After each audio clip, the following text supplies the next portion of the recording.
Alright. I was a bit held up this morning, finally getting the stream started.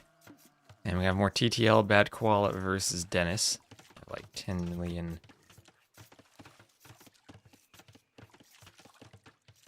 Faces, I need to make sure that I'm live. Have messages posted. Okay, excellent quality on YouTube.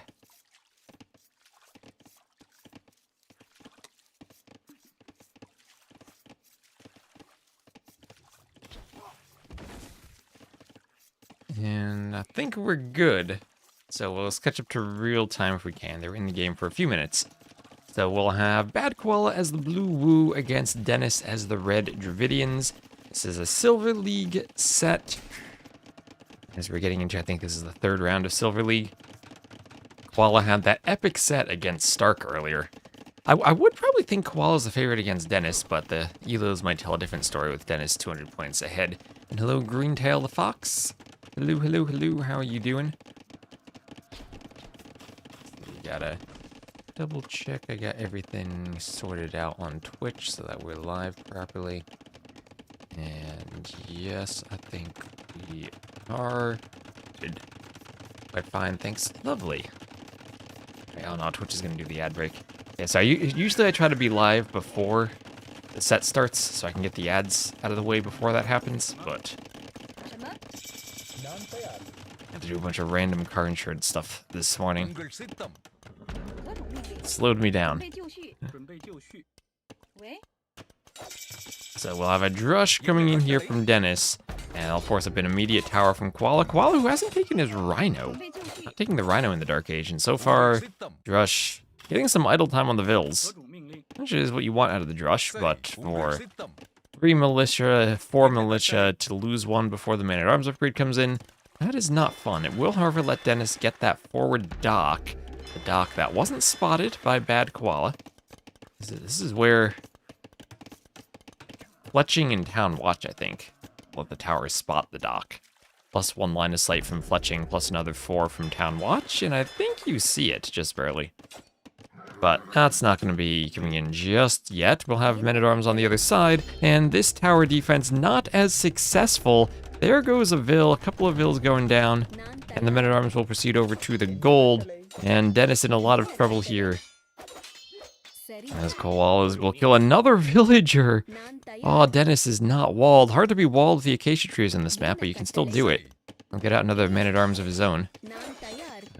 Oh, Vil's fighting Men-at-Arms. You don't want to fight Men-at-Arms with villagers. It's a recipe for disaster. Recipe for absolute disaster. Oh no, Dennis, don't lose your scout to the TC. Feels like everything has gone wrong for Dennis so far. He wants that forward dock. He'll get a fire galley, but there's a demo already. 1 demo doesn't destroy a fire galley. Koala with the demo. Will the demo hit? That's a lot of damage, but doesn't stop the fire galley properly. Interesting that you open with a demo as your first ship, unless you're trying to snipe fishing ships. And hello, what again? How you doing?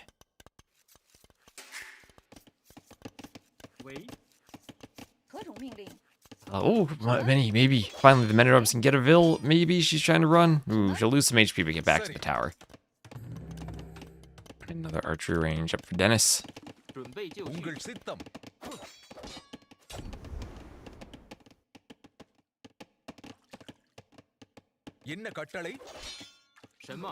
Sitting the Men-at-Arms as the Men-at-Arms run away.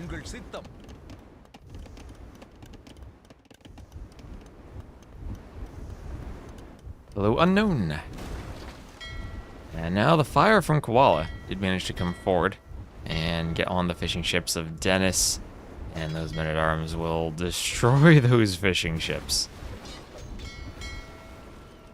Okay, Men-at-Arms versus fishing ships is not good for the fishing ships. And another fire from Koala, who did manage to get a forward dock down in the south. And I feel like Koala's opening up a huge lead, and he's the woo. He's even going to have Gen Swordsman. So we started a bit late. I'm just going to put this on 2x speed. 2x speed during the ad to try to catch up. But okay, Dennis finally with a counterattack. Counterattack on the fishing ships, some of them going down. Fires will turn and fight on the other side.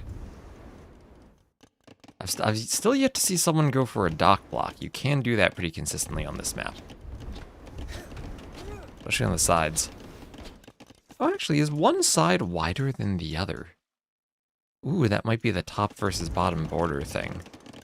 I'll need to check up on that. Yeah, 2x during the ad, so the adders, oh, poor adders. Oh, I hate the Twitch ads. I wish I could just turn them off.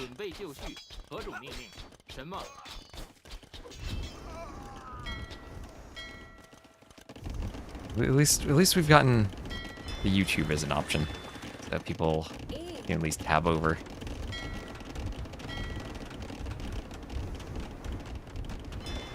So Dennis trying to dock the forward dock as Koala clicks up to the castle age.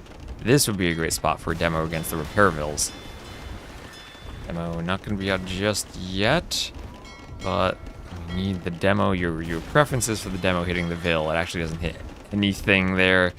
Ooh, that was a wasted demo. The fire just gets repaired. So Koala using the market to buy some stone, and immediately spends the stone. He's only got 50. Where do you put the stone? Oh, he did a second tower. 2 towers on his wood line. He's walled the archers out for now.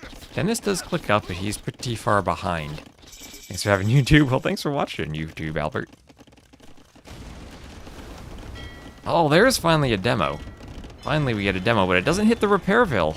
It doesn't get the Repairville. And one more demo. Finally, yes, finally the Ville goes down. Finally, that's the good demo from Dennis. It's the Repairville. Another barracks there. And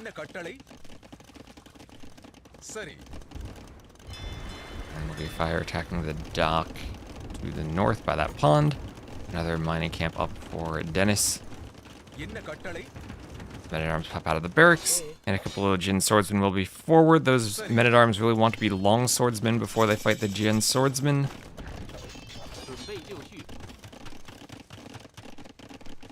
One swordsman? I'm a Mets fan. We have Juan Soto.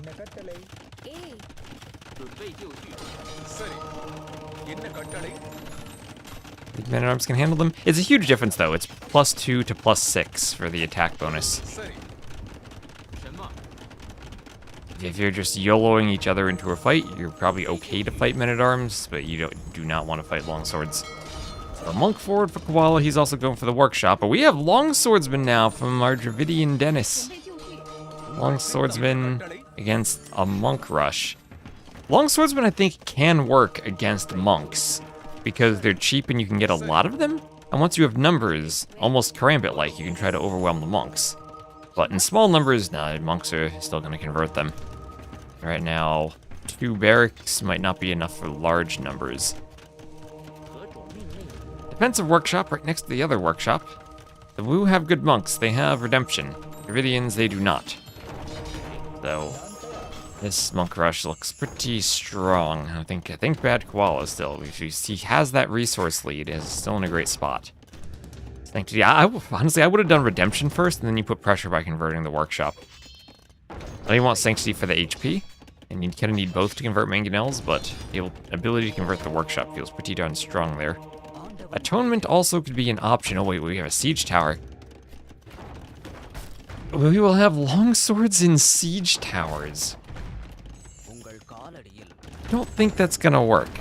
One, because there are only 3 long swordsmen. Where even are they?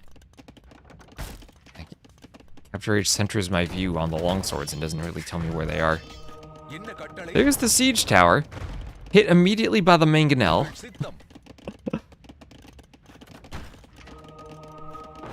I don't think this is gonna work. Yeah, exactly. Longswords are a low-value unit to convert. They're one of those units that I think might be interesting if they maybe give the longsword line the same conversion resistance that the scout line has. And then, of course, undo devotion. Needs to a deleted workshop. Hey, the workshop's out of the way either way. Sadly, you can no longer swap from the workshop to another unit. I missed that. So 3 longswords and a siege tower. 0.95 move speed. Yeah, I don't think that's gonna do much against the Jian swordsman. Oh, he's blocking it too. The mangonels can even get a shot. Not quite. Yeah, there you go. Now the monks can start converting. That's the real strength of the siege tower as an anti-monk unit. And yeah, he'll dive the mangonels, but the real power there was avoiding the monks. That's probably the best siege tower usage as a taxi that I've seen. I know Jordan did it in the set against Dogao, but here that's actually the most powerful thing. The thing that isn't really being addressed, I think, from what I've seen in the DLC, the anti-monk nature of the siege tower.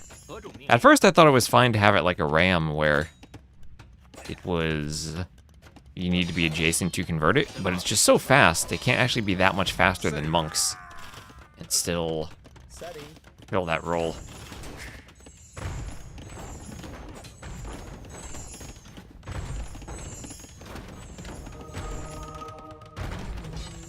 I don't know if I can do that through modding or through a map script, but if there's one thing I would do to it, I would revert that change, make it converted from a distance again.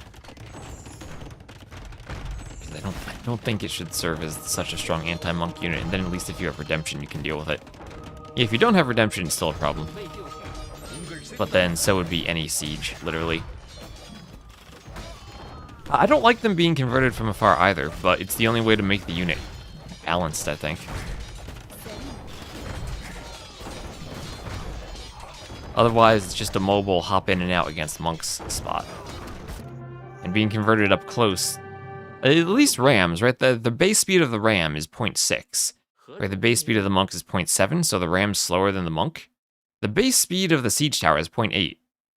And rams and trebs, buildings, they can be converted because they're slow or they stay in one spot, so the monk actually can convert them when they're adjacent. The siege towers are so fast, the monks will never catch them. So adjacent conversion doesn't really work. I agree, though. It is awkward to have them converted from range, and something kind of feels off about it. But I think it's better to have something that feels off than something that's broken. The same with fully garrisoned rams. You can, but then the rams, you have to really garrison them to get faster than the monks. The siege towers are faster just by themselves. So that's a 73 to 38 KD.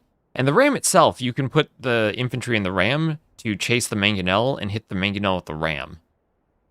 It's more than just a taxi because there's a point to using the ram.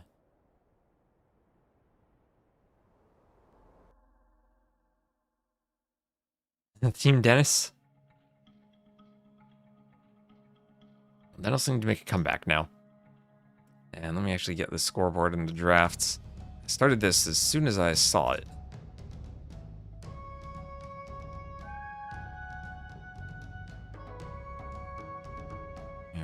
Okay, so Dennis will be on the left of the scoreboard.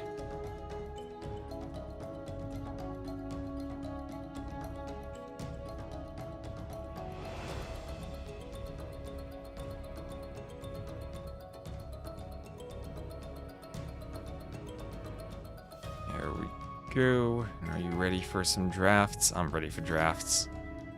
Boom. Drafts. Map. African River. 1. A bad koala. Civs, we will have Dravidians winning, or no, Dravidians losing to the Woo. Boom. Next game.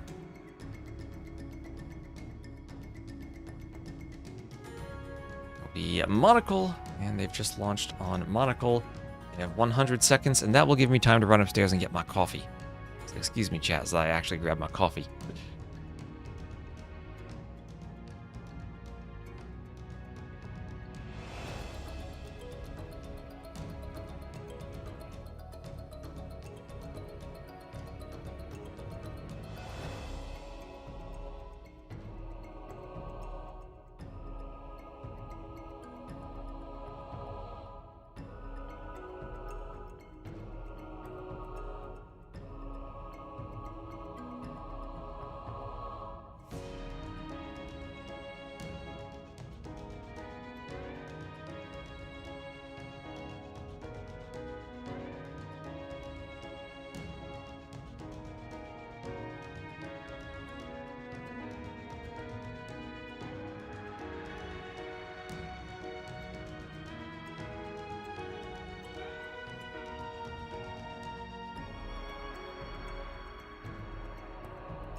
Alright, coffee is obtained.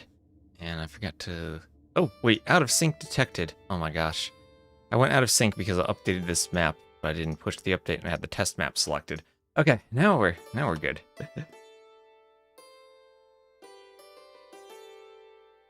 Alright, now I have the right map pack selected. I think your idea of just using it to jump walls and not have a garrison? I think so too. I actually kind of like that. And then you could have the monks convert them from if they're adjacent, if they don't have a garrison space. You have the siege tower, but there's no garrison capacity, and you only use it to jump walls. That could be a way to do it. Although I guess you could place a palisade foundation and pop in and out of the siege tower to jump over it to avoid monks. Oh, and Ding Dong for sure. Thank you for the sub. That'll count towards Partner Plus. Thank you very much.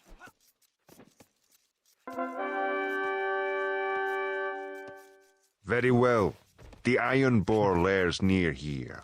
Let the one who kills this mighty beast lead our people. Thank you very much, and thank you also, Ken Sutless, for the follow. So we'll have the lumber camp there for Dennis.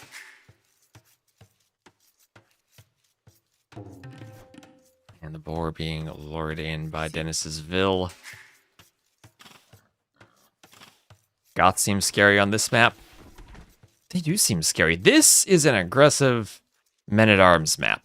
So I actually made a couple of changes to this map that we've been experimenting with. Let's see, the stones look pretty well balanced on this one from what I can tell. Yeah, lots of stones actually spawning on this version. But one, I balanced the stone a bit, so all the maps tend to look more like this one. I think Gabby had a map or two earlier where she didn't have much stone on her side. Yeah, but we wanted to make more mill locations among the shorefish, because sometimes you get long stretches like here where it's hard to fit a mill.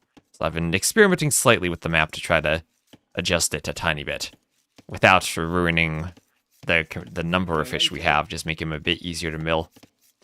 So the men-at-arms will come forward, find the boar, and I don't think they can stop the boar lore. That's way too close to the TC. And did I say men-at-arms? I meant militia, because we're in the Dark Age. The Goths get their instant loom.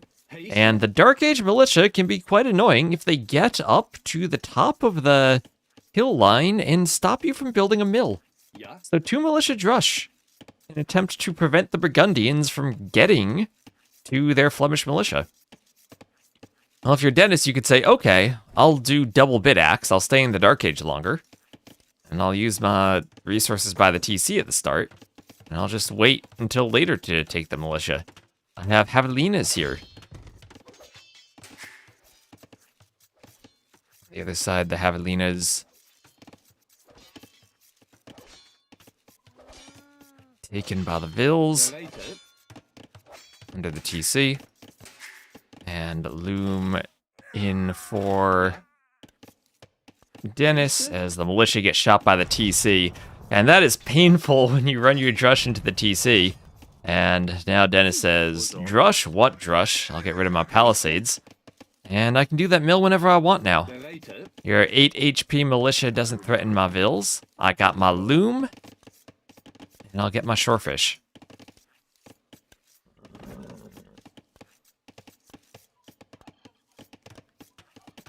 Another house going up for Dennis.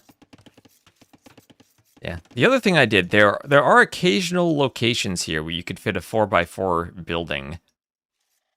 I came up with a hack to fill those areas. Yeah, and there. That's a nice mill. It's a nice mill for Koala.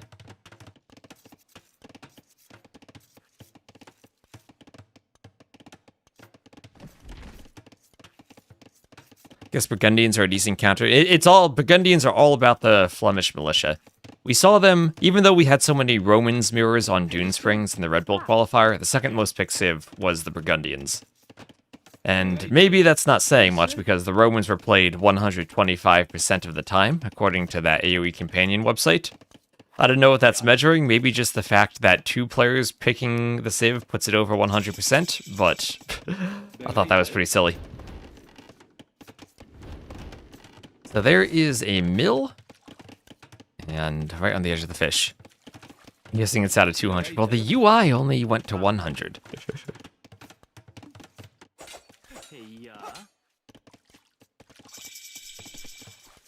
Oh, and I realized I'm hearing double sounds. Fix that. You guys aren't, but I am. Sì. Vozoto. Avutavis. Sì. Avutavis. Vozoto. Avutavis. Vozoto. Yeah, that's what I'm guessing. Mirrors count double. It should probably be some division by 2 in that case, though. Avutavis. Like number of picks out of numbers of players. Buongiorno. Belated. Si. Yeah. Pacer. So here we see the militia versus men-at-arms, and this is something we'll see quite a bit. Here we saw it on Valley the other day. And my conclusion is the militia are slightly better than men-at-arms. Especially if they take a good fight and have a hill bonus. And Dennis will clear the men-at-arms and be safe in the back.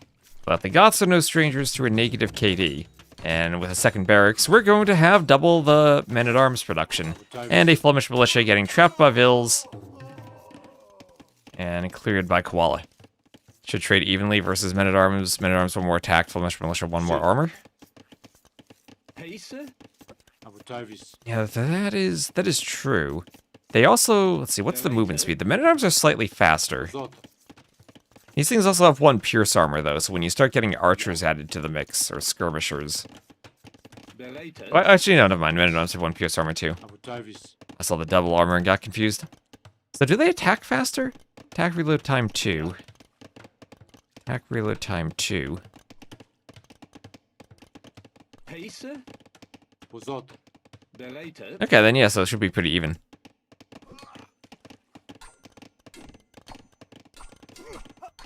A unit with no upgrades beats a unit that costs you to upgrade. Pacer. Sì. That's true. You don't need an upgrade for Flemish militia. You do for the men-at-arms. I guess the trade-off is you can amass a few militia in the Dark Age. Pacer. Sì. And they will have scale mail armor on the way for Dennis. It's Civ specific and the Civ is balanced around the fact. Belated. Maybe, but Burgundians aren't really balanced around having this unit in the feudal age. It was meant to be that Pacer. late game supremacy Ragnarok-like thing, which never really worked out. So they tried to shoehorn it into the barracks in the feudal age. And it does kind of work in this role, but... Let's see, now the men-at-arms getting a bit of an advantage, maybe? But that Skirm and Archer in the back are doing some damage. The Archer is being popped out from Dennis. And I think Koala is winning? This is close. The reinforcements for Dennis are arriving, and with the Archers in the back, you should take the fight. They deserve the shock infantry attack? Maybe they do. They would lose hard to men-at-arms, though, if that were the case. Yeah. They'd probably need to be changed around a bit if they were shock infantry. And now we get to the production of the Goths. Double barracks men-at-arms production. Remember, the Goths, infantry minus 20% in feudal. Pacer. And it's time for the flood of men-at-arms to commence. Where are they going? One of them just waltzed right through the town saying, yeah, you archers, you don't even have fletching. You don't even have fletching. You went for the infantry upgrades at the barracks. I mean, at the blacksmith. Infantry upgrades, not archer upgrades. Yeah. Now the men-at-arms will come around and locate maybe that tower? 2 groups of men-at-arms. Belated.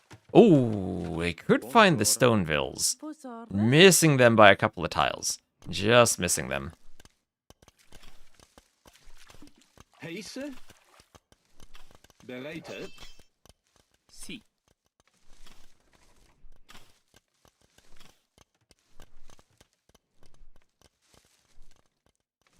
Yeah.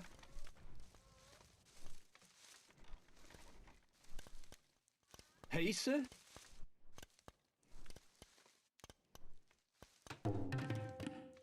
Vos orders? Couple of stone walls coming up for Dennis, trying to stay safe from the men-at-arms as he chases with the archers. That's 10 men-at-arms, though. 10 Goth men-at-arms.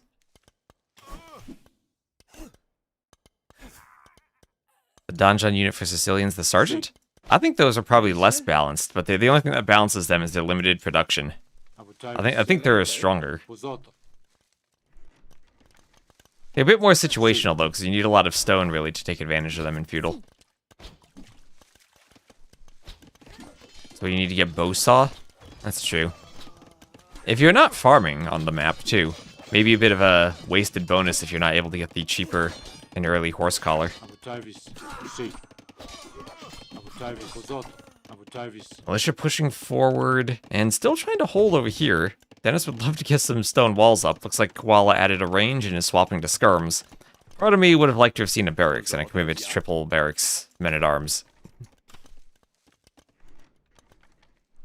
Hey, sir.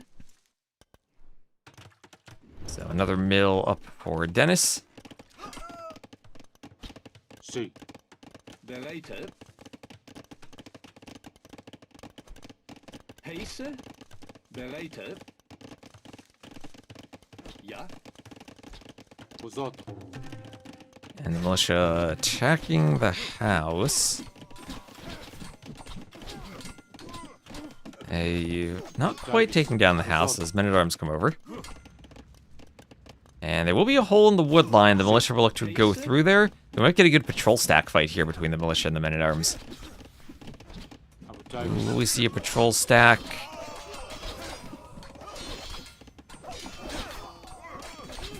They're getting a stack.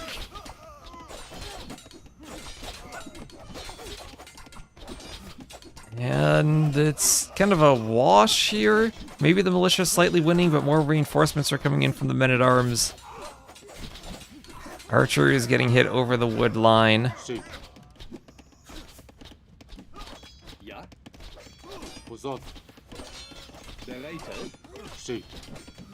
Yeah. Men-at-arms attacking the Flemish militia. Hey, sir. And they'll chase the archers back. Chase the archers back. Militia poking down an archer. And all in all, both players have had fights near their wood line, so maybe we'll finally start seeing some Vil kills. Dennis has 5 kills. And even with the early drush at all the militia, Bad Koala hasn't managed to convert that into much eco damage. And all 1 militia, not noticed in the wood line, still poking away Vils, forcing that guy to run away, trying to get to the men-at-arms for help. And they will save him.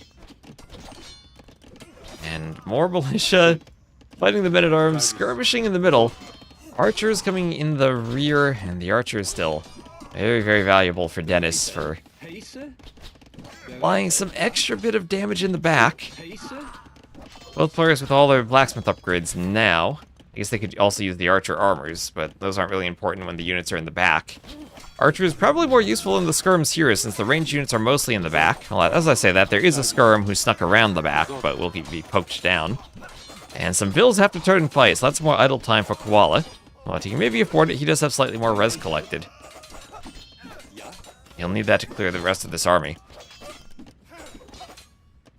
And there we go. Kind of an even fight, but Dennis up 6 Vils. Nice fishing eco in the back, but he now has 11 kills, or 11 eco kills. He's been on that wood line so long with the militia doing damage.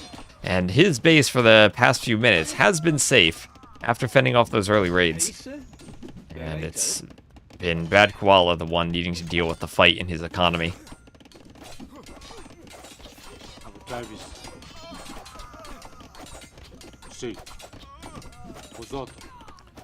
Militia trying to poke everything they can. And there's the GG from Koala. He's lost too many Vils, and as his numbers start to fall off in the middle, 2 range production wasn't enough to save him, even with skirms. And market for Dennis, so he's probably about to sell stone and go up. He's moved around the shorefish quite a bit.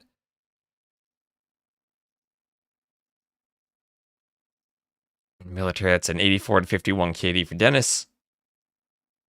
More eco for Dennis. And better feudal age timing for him. Here's his archers that made that win. The archers were a great addition. Part of me felt that adding the skirms slowed down Koala a bit. Maybe that should have been archers, maybe that could have been another barracks. Hello, DJ Kimko.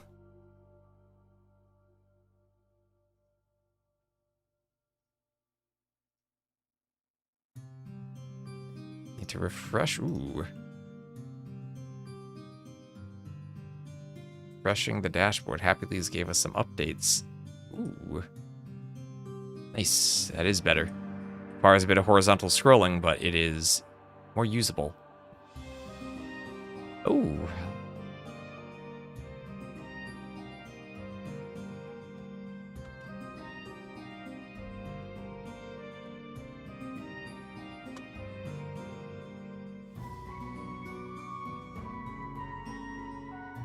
Alright, we got some spectator dashboard updates.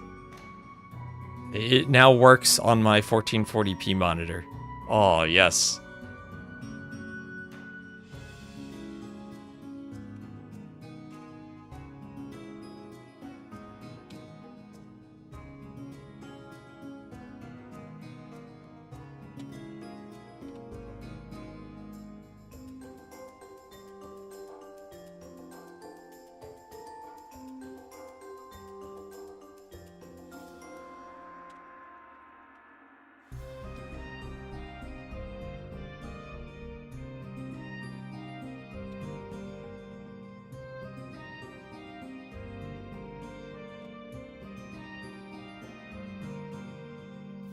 Beautiful. Alright, so what do we have here? I was gonna do the Twitch ads. Sorry, I'm very disheveled this morning for some reason. Alright, scoreboard updates, right. We're tied 1-1. Dennis won on his home map of Monocle. Yeah, the Spec Dashboard has been getting updates like crazy the past few weeks. So, I was surprised not to see Malay on that map, but I guess Scots make a lot of sense too. And Bypass will be our final map, and this is where it'll be Cumans for Dennis and Bohemians for Koala. So I haven't seen the Cumans played much on it yet. But I think they have potential. I think if you play them well, they're really great on closed maps, but they're also kind of tricky to play. You need to figure out how not to get punished for the boom. And I think Bypass is a good map where you don't get punished for the boom, because there's no place to castle drop you.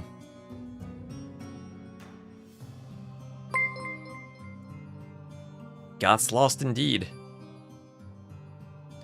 And Joe Pouchard, 99, thank you for the follow. No Swarm, well, we had a lot of men-at-arms in the feudal age, just not enough. Lons, hello, Maesty. The way to not get punished is to not boom. That's true, but then you're giving up your bonus. Alright, so there'll be another game of Bypass with our lovely skeletons. Dotting the middle. Let me get a sip of my coffee.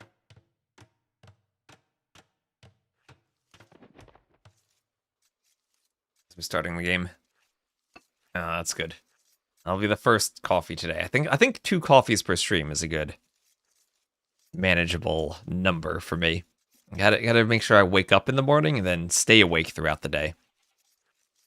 I have a couple of map changes that I'm finalizing tonight, and then my hope is that tonight will be the last map update. And that we'll have... we've been doing a few small tweaks throughout Silver and Gold. But then Platinum starting this week, and hopefully all the Platinum maps will be lovely. So, we have Bad Koala here. He'll be the Red Bohemians to the southwest. This is his home map, tied 1-1. And he'll be against Dennis. They swapped colors, didn't they? Let's fix that. Koala will be the Blue Bohemians. There we go. It's more alliterative anyway. The Blue Bohemians to the southwest. And then Dennis will be the Red Cumans to the northeast. I'll keep them in the same colors they used for the first 2 games. Jump into casting on 0 coffees. I wish I could get by with 0 coffees. I used to be able to power through it, but I need to be more awake for casting. Casting's not something I can be sleepy during. The cyan cumin, that's a different C sound at the start. The Blue Bohemian Bad Koala, I think works a bit better. Hello, Tripta. Are you virtual teaching again today?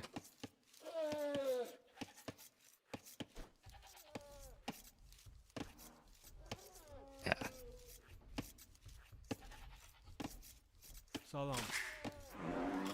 And elephant taking Bavils. Yep, your classroom stream is live right now. Live right now. Sounds like you got something going on IRL then. This is the good old work stream.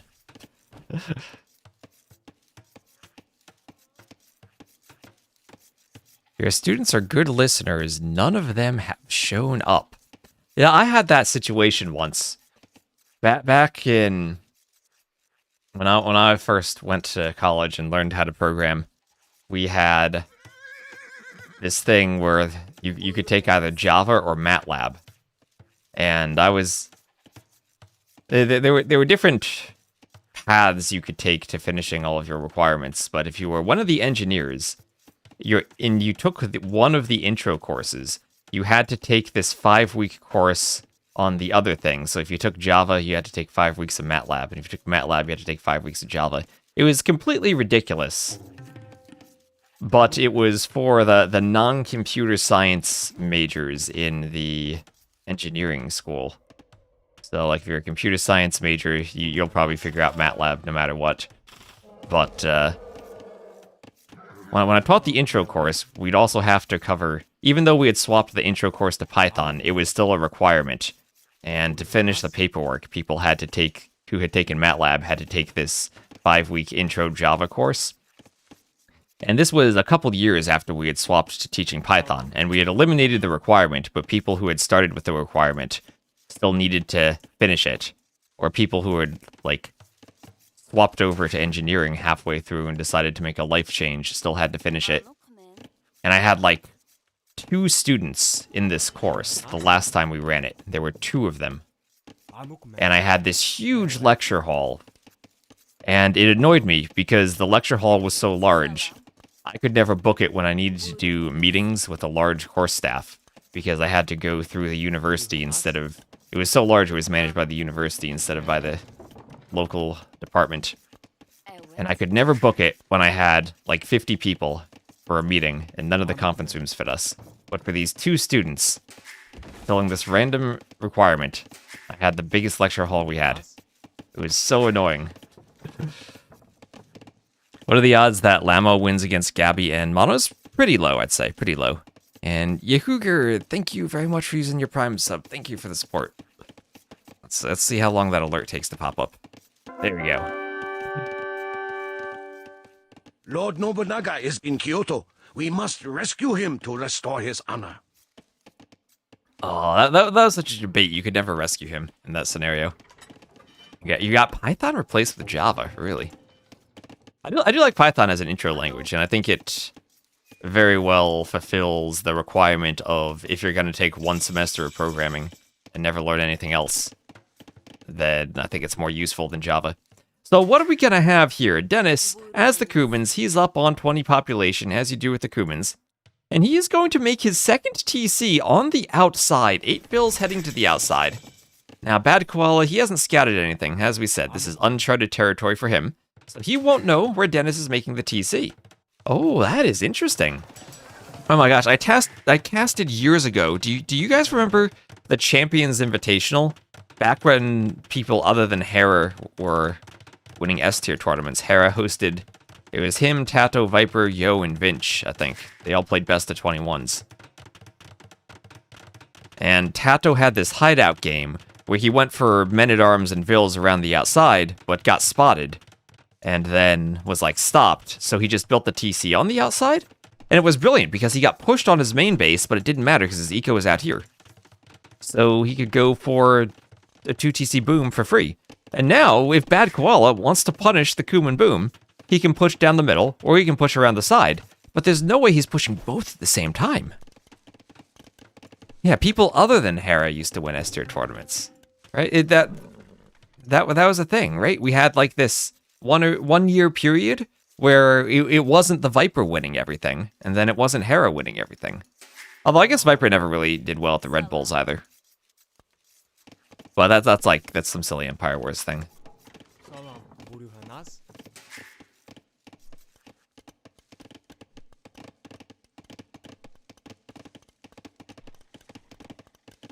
At this point, GitHub, Copilot, CLI, and as long as you're good with logic and design, language isn't varied anymore. And I think that really depends on the language and how performant you want your application to be. AIs are certainly very useful tools, but they do have their downsides.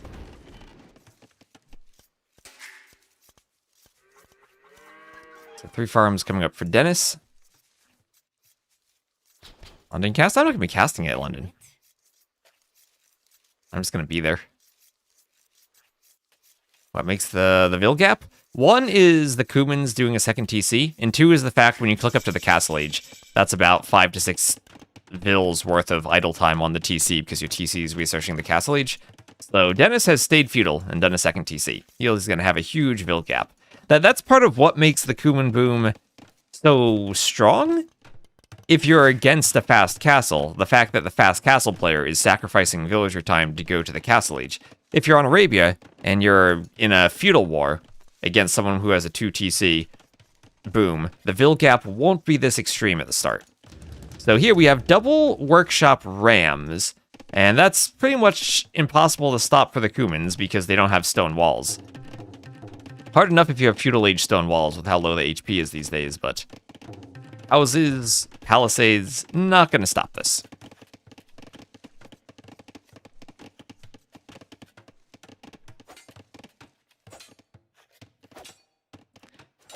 Kuman rams to stop ram.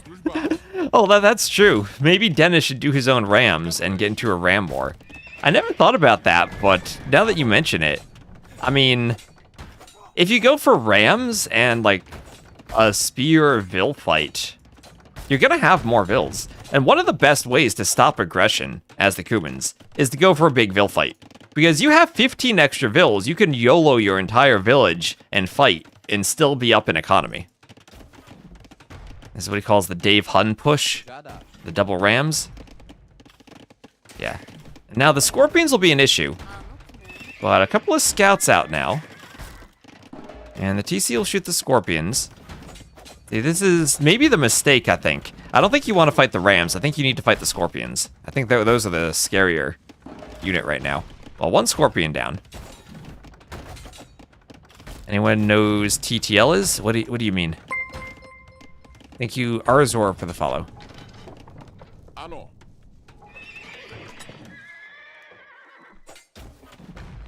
And 0 on food. 0 on food for bad Koala. 0 on food. And now the Scorpion numbers are there. So double workshop rams and Scorpions. This is amazing. This is absolutely amazing. Stable here for Dennis. And, oh, you know what he can do? He can do another TC out here. He can boom on opposite sides of bypass. Oh, that's crazy. It's absolutely crazy.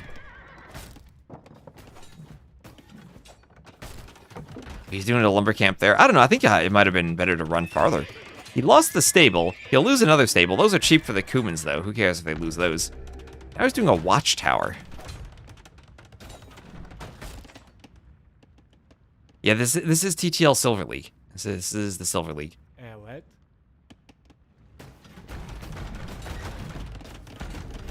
We'll have 4 TTL sets today, 2 silver and 2 gold. And we'll swap between them and do some Rex. You don't think this is a Halfnitsa game? You never know on bypass. You never know on bypass. Maybe bad Koala takes the middle, but then Dennis takes the sides. Let's see, he has the stone for a castle. He's gonna do a lumber camp out here. He'll get another TC eventually, though. He'll get another TC.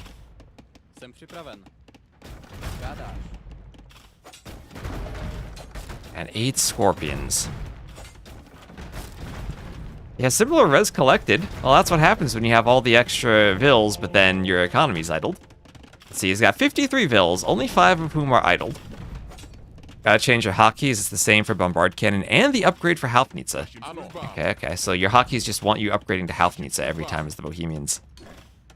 So 6 scouts, but they still don't want to fight the scorpions there. Oh, now the spears are forward there for Koala. Monastery follow-up. And Dennis will run to the side and try to do double stables. He has a lot of hunt out here, but if he's going double, triple stable scouts, he'll need more food than this. I guess he could do a market, sell the stone, and buy food. I'm still waiting for that second TC. That's got to go out here. I'd honestly even put it on the berries because you need the food so badly. He's doing a mill. Dennis, you have resources for a TC. Do the TC. And Koala will scout this, and he'll see triple stable scouts. But Koala, still, there's a lot of uncharted territory to the northwest. And monks picked off by the scouts. A couple of spears also picked off by the scouts before the scorpions are there. Nice job from Dennis jumping the reinforcements. That's another stable down. This is, I think, the 6th stable that Dennis has built this game. Koala losing his scout now. And losing the scout is pretty bad when you don't have another stable. And Koala trying to do armor for the spears now. Spears and rams could definitely be an option, yes. Yeah, definitely. There's a barracks for more spears. He's trying to do armor for the spears. He could do pikemen at this point. Pikemen would be really strong. Part of me does still want to see those feudal rams.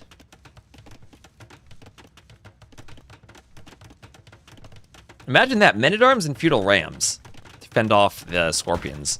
There's a tower, another workshop forward for Koala. Another tower in the back for Dennis. Dennis, I still think, needs a TC on the left. Lost 1 tower, but he'll try to get a second. Lots of stone for towers for him still, as the ram push continues. Now, TC and 2 unfinished towers, though. Those scorpions are very scary. And the scouts taking a fight in the back against those spears, those armored spears, massacring the scouts.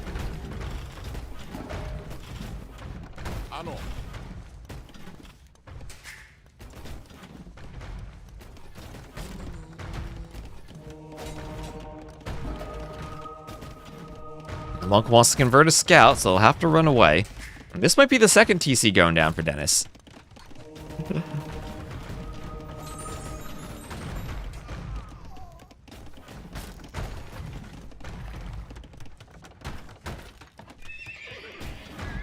Ville's repairing rams.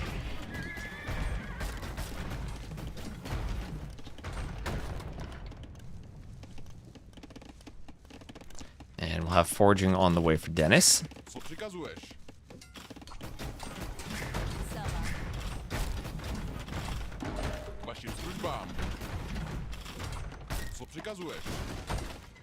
TC hitting the scorpions, and Ville's gonna fight. Ville's gonna fight the scorpions. There we go. This is a last-ditch effort to fight the scorpions. Scorpions, though, minimum range of 2, and they themselves are so big, the ones in the back still can shoot. And everything here is now dying for Dennis. He's 43 to 36 Vills, and has a lot more Vills down here to lose. He has 900 food to pump into scouts now. But those spears that I still feel need to be upgraded to pikes, but they're Bohemian spearmen with armor. Very good job at defending everything. Well, thanks for gifting a sub to Gabby. Barbarossa, I have some unfortunate news for you. You see, it is I who should be Holy Roman Emperor. Kneel before the lion. Oh, we'll have a dead lion out there. And Dennis is running. He is going to throw up 2 more stables in the back of the map. And this has been a total massacre. This has been a complete and total massacre. Dennis, even thinking of the armor, did he just lose his blacksmith? I'm still sad not to see a 3rd TC out here. There's that pikeman upgrade. And in come the Rams.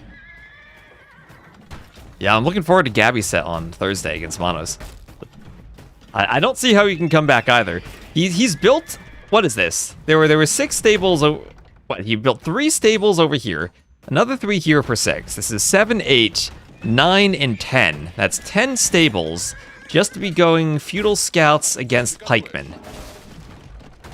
I don't think there's a way back. He does still have a lot of food to spend on scouts, to be fair. He's still got 400 food. Oh, and he's doing it. He's doing a TC.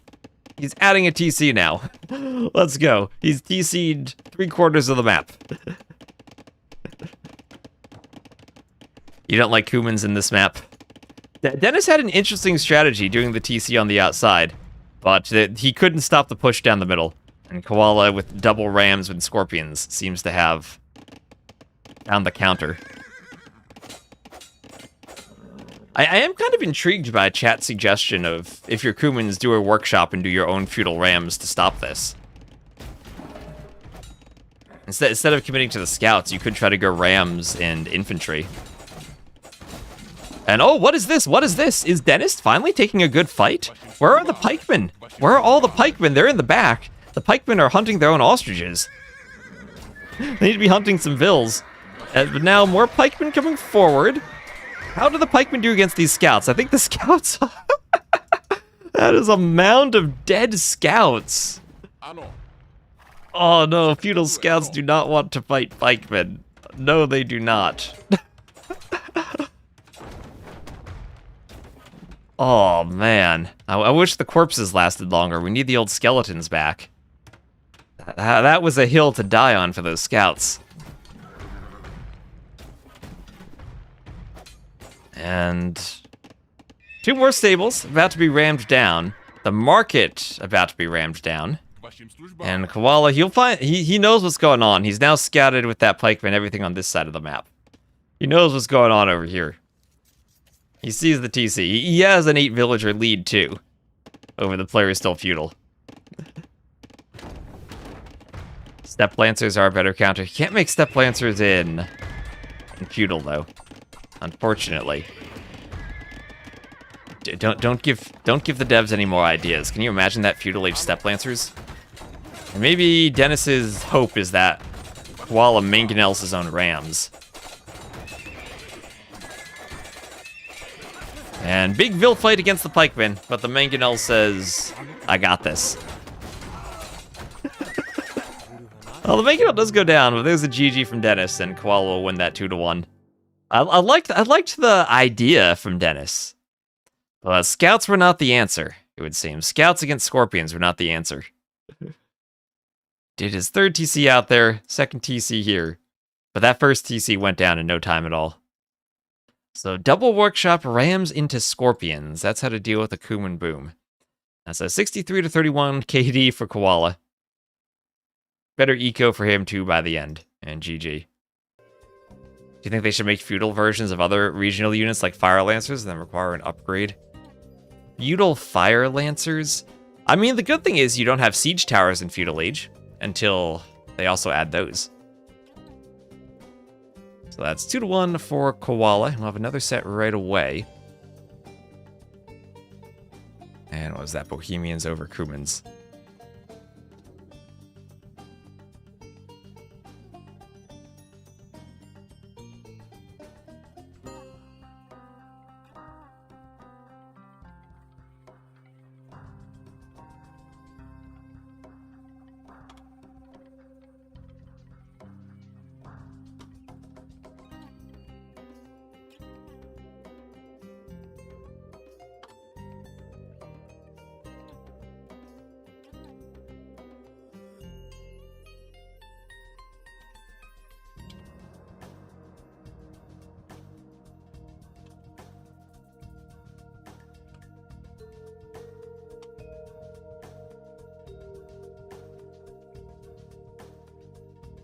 Okay, sent a couple screenshots over to Happy Leaves to try to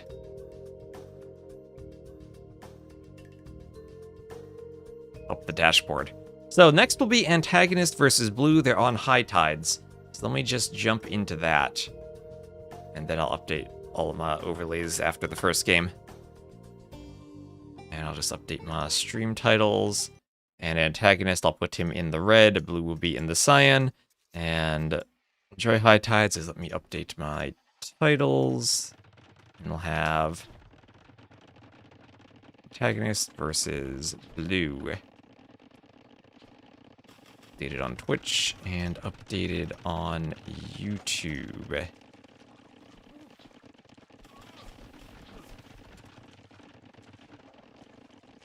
And there we go. So, welcome into our next set of the day. Still silver. Our next 2 sets will be gold. We'll have another set in about 45 minutes. So lots of TTL today. We'll see how long this one takes. Blue will be over here playing as the Cyan Japanese. He has a couple of docks out on the water, and Antagonist will be to the west as the Red Koreans. He'll be fending off the men-at-arms from Blue, and we'll have a few fishing ships up in the north. Oh, there is a one-tile gap on the edge of the map that Antagonist did not get walled out, and now 4 men-at-arms, also looping around to the south, are in his base. Oh, Cyan's the best color. I love this color.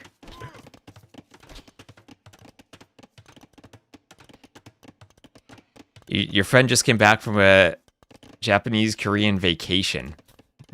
So what do we see here, chat? Is this eventual Korean Upseong Towers versus Japanese Yasama Towers? Additional arrows versus additional range? Koreans... I probably prefer Koreans on the water with their discount, but that's more for the open galley maps. I wonder if we'll see some turtle ships from Antagonist. Japanese cav archers do have that +2 bonus that should apply to the war wagons. I think the war wagons probably still win the matchup, though. +2 attack versus range units, and that should count for the war wagons.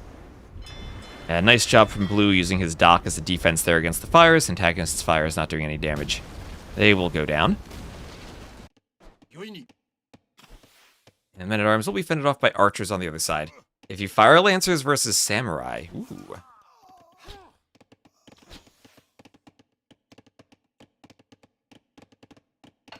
And the downside of the Japanese late game will be the fact they don't have great siege against the Koreans. They don't have bombard cannon. But they do have catapulto trebs. They do have siege engineers with catapulto trebs, which means they attack and unpack faster. One of the difficult things about pushing towers is just the fact that, for the Koreans, since they have equal range to bombard cannon, you can't use cannon all that effectively against them. Trebuchets take a long time to pack and unpack usually, but as the Japanese, maybe not. And it looks like Blue has won the water. We'll finish off Antagonist's fishing ships. But I think the Koreans really do want to get to that point where they get to fire lancers. Here, they don't have demos on the water, so it can be hard to come back against fires unless you're really producing from multiple docks and using your eco wood discount advantage for the warships. Yeah, the cost for wagons is before the Civ bonus, so it is 100 wood. In AOC, the war wagons were 120 wood. Eventually, they were buffed to the point I think they got down to 92 wood. But then their cost was reset, so now it's 100.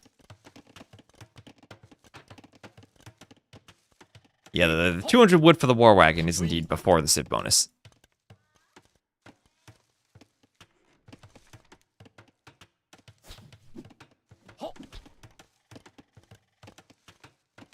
And yeah, Blue also in the south, taking the hunt from the zebras.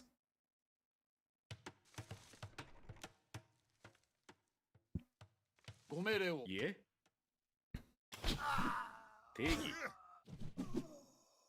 Cheap mills for the Japanese, nice to be able to move out to that hunt. And I'll have a skirm versus skirm and archer fight here. Blue with the skirm should have the advantage, and Antagonist does have to get back. Yeah, the free upgrades for the Koreans are really strong. We've seen that so many times throughout the Red Bull qualifier. And now fires taking out the dock. And we'll have Castle Age on the way for Antagonist. He's the first one to click up. Down in res collected, but up in Castle Age timing, as Blue doesn't have much food stockpiled, actually. Adding in a market now, we'll have to sell stone to go up. Antagonist actually did that without selling stone. So very nice management of the economy, despite losing the water. Has a ton of farms added in, compared to the 0 farms of Blue. And on these water maps, even if you do have Japanese fishing ships, I do feel that having a couple of farms added early helps you get your economy set up properly. That way you're not floating wood, even if you are trying to produce fishing ships. Having a vill on food instead of wood makes a big difference. Castle Age on the way for Antagonist. I love the layout of this map. Yeah, I think this was originally an Algernon map. I do still want to have the original authors displayed on the UI. I need to work on that. I'm still trying to figure out what those brief waiting for player things that pop up are. It seems to be when I'm all the way at live time.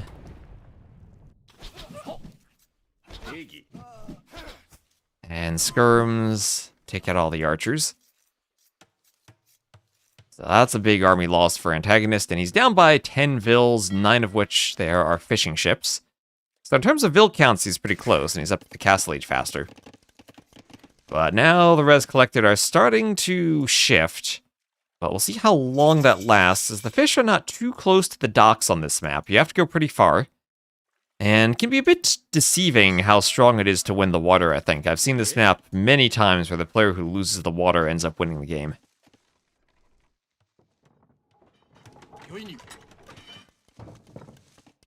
And I'll have Castle Age for blue. And another TC going up for Antagonist down here. He's starting to boom. Won't have the fish for his boom, but does already have the farming eco established. A couple of skirms might be annoying on the berries, and as the Japanese, who usually do want to play some type of archer unit, be it crossbow or cav archer, can maybe be a bit tricky to engage the Koreans, who will have lots and lots of skirms. Or maybe by the looks of it, lots and lots of fire lancers, as that's the tech line that Antagonist is going into. Now, we might see some siege towers. We did see siege tower, one siege tower in that first set. It was good against the monk rush.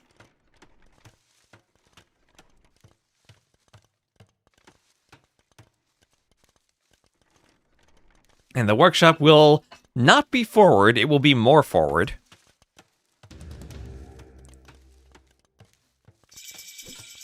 And we'll have fire lancers poking through the houses. Just start monks converting siege towers from range again, easy. Well, I think that's the best or easiest way to fix it. We were talking about that earlier, because the Japanese do have redemption monks, and we'll have longswords. We could even see longswords in siege towers to counter fire lancers in siege towers. But yeah, it will be double barracks longswords here. And with the fish, maybe he can sustain that. Oh, the forward vill could be picked off. That'll be annoying if you don't have a repair vill.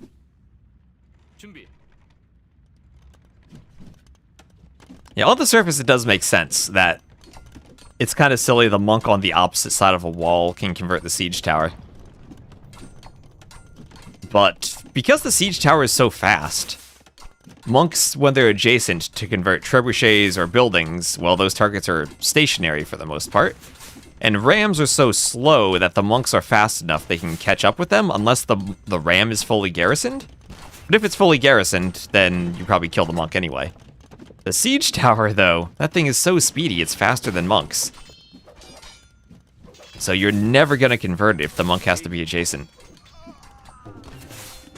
Anyway, a couple of cav archers out now, and it will be cav archers against fire lancer skirms, both units that do have attack bonuses against cav archers. Skirms are still feudal skirms, though. And with the rocket carts there, I don't think blue really would want to engage, especially not by the hill. And that is why... not a full center shot, but painful enough nevertheless.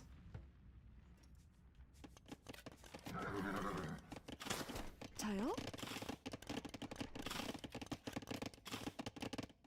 And the cav archers will try to find a sliver of daylight between the two TCs. Actually, they're pretty far apart, where they can harass the gold. Nope, siege towers are not banned, we just nerfed them. We decreased their garrison capacity, which also decreases their max speed. But I think we'll still see them used. Okay, the fire lancers. Fire lancers, if they close against the cav archers, they massacre them.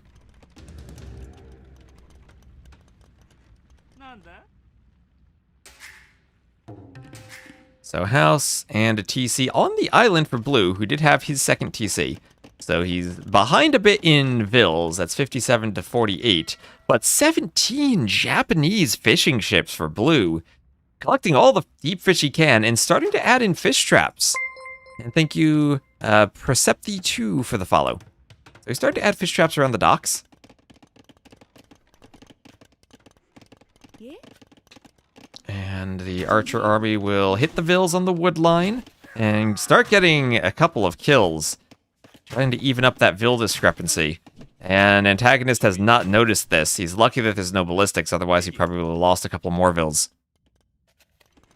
Yep, the map scripts can modify units directly. That's what we did to the siege towers in TTL. Longsword goes down.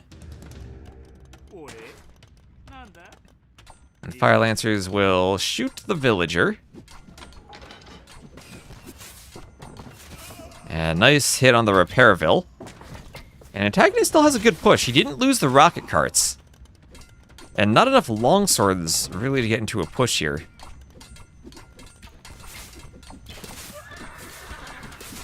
Oh, this sounds so much like a Star Wars sound effect. Pew pew pew!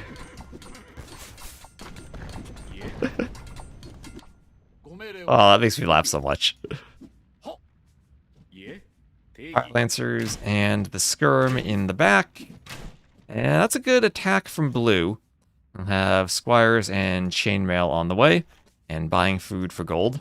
And through the front, a couple of rocket carts and Fire Lancers are breaking in.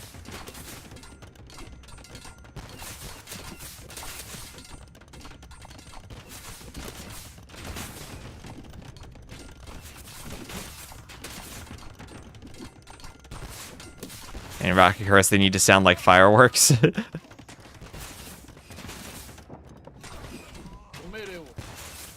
And, oh, nice shot on the longswords. Beautiful. Oh, that was horrible for Blue. Losing all of the longswords in one fight. And all of a sudden, these rocket carts can come back and push again. It's up to 5 longswords again. He's trying to add in more barracks. He's got 5 barracks. Adding as many longswords as possible. Now the Fire Lancers, they are shock infantry. They don't actually count as unique units, though. So whoever said Samurai versus Fire Lancers, there's a chance the Samurai actually lose. So there's the Siege Tower. Longswords in the Siege Tower. Let's go. Will this work? Wheelbarrow from the TC. Now if the rocket carts hit the Siege Tower... Oh, look at all that. The HP decrease from 220 to 175, working out. And the Bills have to repair the Siege Tower now. They have to repair it. Oh no, Blue has so much fishing eco. At the very least, that's completely safe. And that's what's keeping him in the game now. 21 fishing ships. 77 to 75 actual villagers. Okay, round 2. Round 2 for the Siege Tower. And remember, it's only 5 longswords now. It's not 10. Where's it going? He's not going to think about raiding with longswords, is he? Surely not. He's trying to loop around the back. Now, the Fire Lancers are actually slightly faster than this, 1.05 to 1.06. So it's not perfect, but it is still better. And here come the longswords. The Siege Tower is destroyed. The Mangonel goes down. So do the rocket carts, though. And as much as the Skirms have to fall back, I think the Fire Lancers have the numbers to take the longswords. It took the scenic route. Well, it did accomplish moving enough of the Fire Lancers back that the Mangonel could defend. And now with enough longswords, this army is getting pushed back. Only skirms and no crossbows. Were there a few crossbows added in, maybe this army would be a bit weaker. But shaft mining, heavy plow, crossbow, all being clicked for Antagonist. Who, for not having any fish himself against the Japanese, is staying fairly close in terms of resources collected. And being ahead in the KD can help make up for that difference.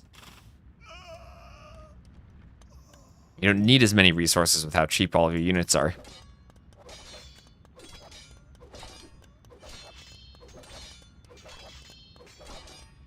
Now Gambesons and Arson coming in for Blue. Workshop being hit by the longswords and the cav archers. And there is an opening down here. Antagonists might need to be careful of the longswords. Samurai still get bonus damage versus Fire Lancers, just not the anti-unique unit. Yeah, they don't get the anti-unique unit bonus. They don't get their plus 10. I think they still have a bonus against shock infantry, but it's not the plus 10 they'd get against a unique unit.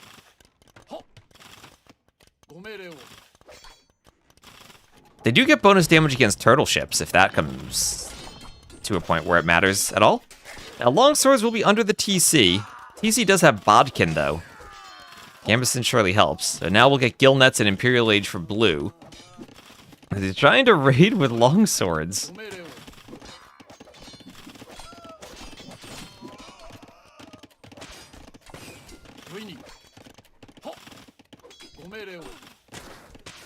And a Vil goes down. More longswords going down. And we'll have Treadmill Crane on the way for blue. And a tower denial of a castle, potentially. Blue going for the double tower approach while researching guard tower. He already has Bodkin. This is the way to stop a castle with towers. Double guard towers. And then you bring the army over. And then you market wall it off. And fully wall it off. There we go. There, that's how you stop the castle. 준비. Nicely done for blue. Do the guard towers hit the Vils outside the gate? No, they don't. So I might need to do another wall back a tile. But longswords in the back. They'll fight the skirms even under the TC a bit. More Vils making a break for the TC. Not much garrison at the start of the fight, so the longswords were able to do damage there. Castle foundation deleted, as the gates are just about finished. Of Imperial Age, Ballistics, Gold Shaft Mining, Elite Skirm, and Iron Casting all coming in for blue. Oh, and even did Treadmill Crane to build the towers faster, right? And then another castle on the way for blue. Yeah, Treadmill Crane, very important too. And it's important. If blue loses this island, he's going to lose all of his fishing eco. And he's going to lose the Vil advantage he has, because it's 115 to 96 villagers. And just look at the minimap. All the fish in the sea have been fished out. There's one tuna left untouched, and that'll be it. Then it has to be entirely reliant on fish traps. And defensive castle for blue. We'll have two-handed swordsman, bracer, and chemistry. The Koreans, though, getting to their late game up advantage Fire Lancer stage, up to Imp.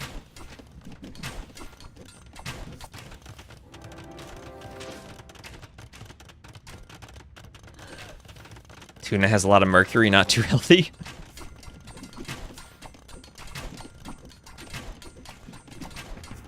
And now Antagonist trying to push the mainland. We'll have a good, forward tower from blue. As we're getting champion research, Japanese champions, but we'll have cheap Korean arbalests. Does this mean we get to see Yasama keeps from blue to try to deal with the arbalests? If blue holds on to win, I think somehow it's going to have to involve Katapruto Trebs and Yasama keeps. Otherwise, the Koreans get cannon and towers and lancers and arbs and cannoneers and everything they'd need. They have a much more versatile unit composition with that discount.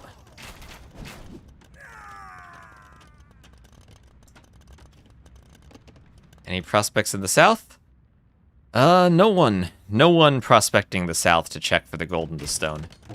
We have no scouting of the south by either player, which is maybe a mistake. There are tons of resources down there that they could be taking, but maybe enough resources on the rest of the map that they're fine to mine blue up on the island for now. We tried so much to make the south more important. We gave them a hunt and shorefish and gold and stone, and still no one takes it. And a relic. Could dock and take shorefish there. Maybe we need deep fish. We had one deep fish and non-stop docks in the south, I'm sure. So champion raid, trying to get through a palisade. That won't take them too long. Oh, there's a hole too. It'll take them even less. And now Antagonist has to be careful. Blue is raiding his eco. And he's trying to go for arbs, but it's against skirms. And there we go. There we go. Guard tower. Guard tower for blue. Pushing the trebs. He doesn't have either unique tech yet. Still waiting on those. But he's got guard tower skirm. Here's the cannon. And you have to remember, skirms don't have any attack bonus against fire lancers. Yeah, walk through the hole to attack the palisade from the other side, yeah. Yeah, maybe we should add some oysters down here now. That wasn't an option last we had used the map for Hidden Cup. Maybe some oysters in the shallows would be a nice addition. Actually encourage some fishing ships down there. Oh, these Vils getting slaughtered by the champions. Down they go. And this is a good raid for blue. Is it too late to change the map to that degree? I think so. We don't want to do it in the middle of the event. Maybe for next time we use it, though. Cannon hits the Scorpion, and another cannon goes down. Oh, waiting for players. Hello? Alright. Thank you, Internet. I've only started getting that waiting for players thing when I updated my modem. And I'm worried that now maybe my internet is so good that it hits points where I get ahead of the game and can't download it fast enough whenever the game has a slight lag. So there's Yasama for blue. And we'll have a forward castle for Antagonist, who continues pushing. Yasama on the way. And that will be an army of 4 cannon pushing the castle. The fishing eco is still up here for blue. There are some shorefish you can take, but at this point in the game, fish traps are faster than shorefish. You'd rather have the fish traps adjacent to docks. Let's see, that one final tuna with an idle fishing ship next to it, not working on it. And this Korean army pushing, the castle goes down. Treb's hit by the cannon. And we look at the text. Both Yasama and Katapruto now are researched. Well, I think he's going to need more towers to fight this. If you have 5 or 6 Katapruto Trebs, you can counter Bombard Cannon pretty well. But that's a long ways off when blue now is reduced to 1 single castle, and the Korean push from Antagonist continues. Oh, Vill's hit by the cannon. Oh, Vill's going down. Antagonist down to 153 pop, though. Had lost some Vills due to those champion raids. And still no one in the south.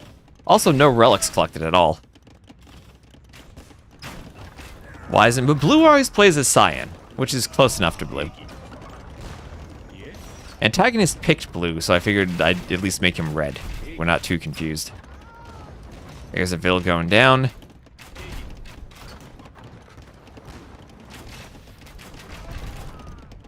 Mining camp hit, and that tower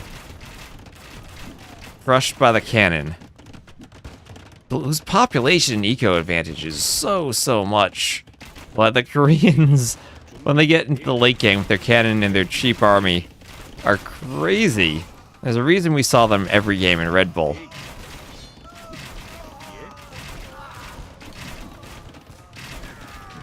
And here come the Katapruto Trebs, trying to take the hill. If they can take out that castle, suddenly the skirms become more effective. They can then push with impunity against the Yarbs. They still don't really like castle fire. A couple of guard towers for blue, and the skirms now pushing the Yarbs back. Thank you, Dr. QM, for the follow. And Katapruto Trebs on a hill. They are scary. That castle goes down. Mining camp hit by the Trebs. And Luger AoE, thank you for the follow. And now it's cannon against Trebs. Cannon against Trebs. Can the Katapruto Trebs take out the cannon? They need to get some good shots. They need to hope the skirms can get forward. But they pack and unpack so quickly, they can run away from the cannon very quickly. That castle was down too fast. Katapruto Trebs on a hill with siege engineers. They attack faster and, was it more damage? Attack and unpack faster, yes. So Trebs take down those castles very quickly. And now they're fighting the cannon. It's skirm against Arb here. Vills need to repair the Trebs. Another tower going up for those Vills. Did he get masonry? He did get masonry, yes. No hoardings for the Koreans.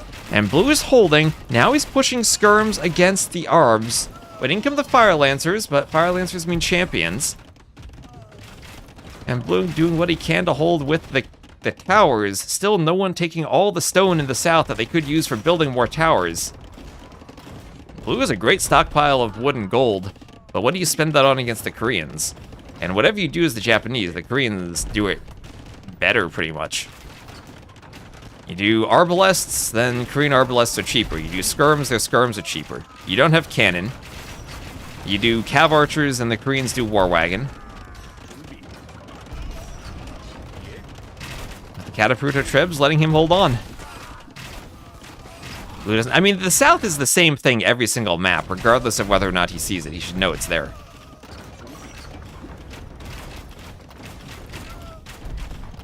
Treb shot's missing. Fire Lancer taken down. Tower hitting the Vills.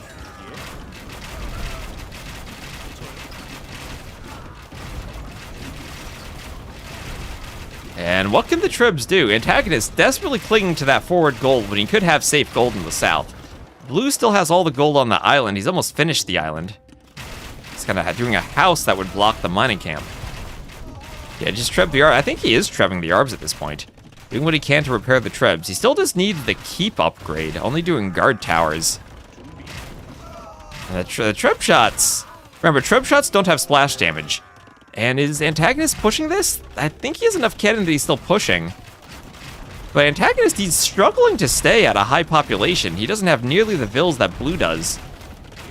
The army count that's saving him now. The cannon in the back hitting the skirms are great too. Snooze an ad. Into Lou. Terz, Samurai and Siege Towers. Don't think that's the answer to Arbs. Maybe to the cannon though. Oh, that's right, the Samurai have their little zoomy charge attack magic now. They can hop out of the Siege Towers and zoom to the cannon. Actually, you know what? That'd be a great way to pick off the cannon. Now that you mention it. The zoomy boys in Siege Tower. And a Siege Tower, oh, yeah. Yeah, Terz, oh, wait. What is this? What is this? Blue.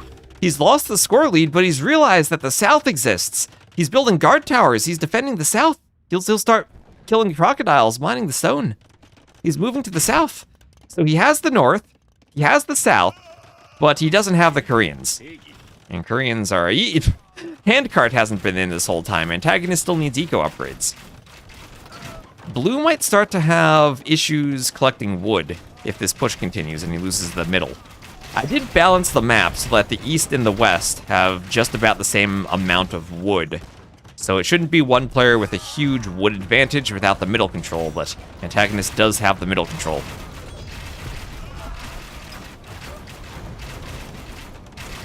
And he's gonna lose a castle now, unless that Treb gets some nice shots on the cannon, which, ooh, loses the castle regardless. I'm still trying to go Skirm champion.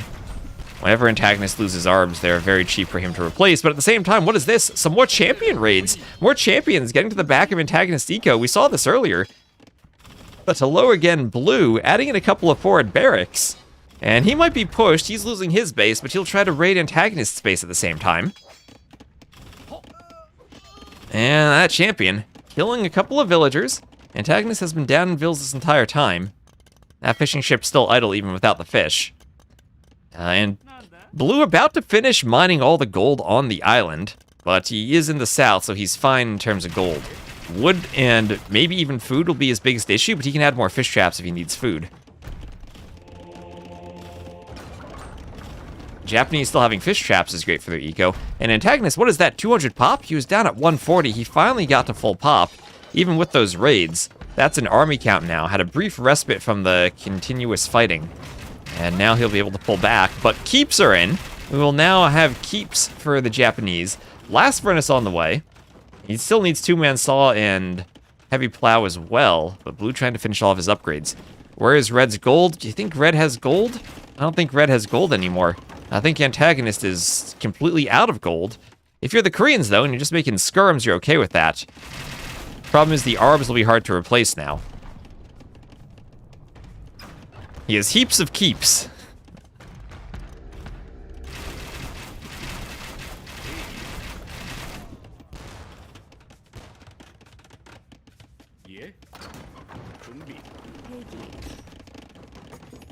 Heaps of keeps, I like that.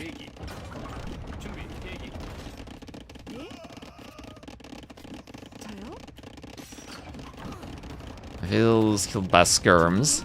Look at the Vills going down. All going down.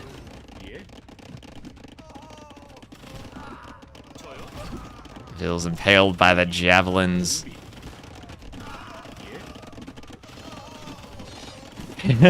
As is the cannon. Cannon goes down. Some unbuilt farms that could be destroyed.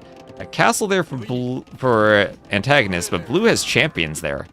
He has champions. Does he have arson? No, Blue is housed. Blue needs some houses right now. As finally Antagonist got to clear the island and didn't clear the fish traps. He cleared the gold miners, but left the docks there. I think that's a mistake. Don't leave the fish traps for the Japanese player. And Antagonist may be thinking, oh boy, I'll take the island and get the gold, but no, he doesn't have any gold left. Still no one taking the relics. Relics would be great for Antagonist.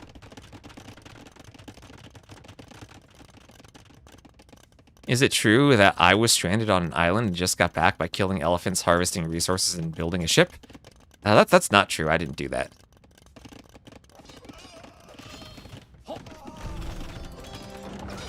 Maybe someone has done that at some point. But not me. So Treb's taking out this castle.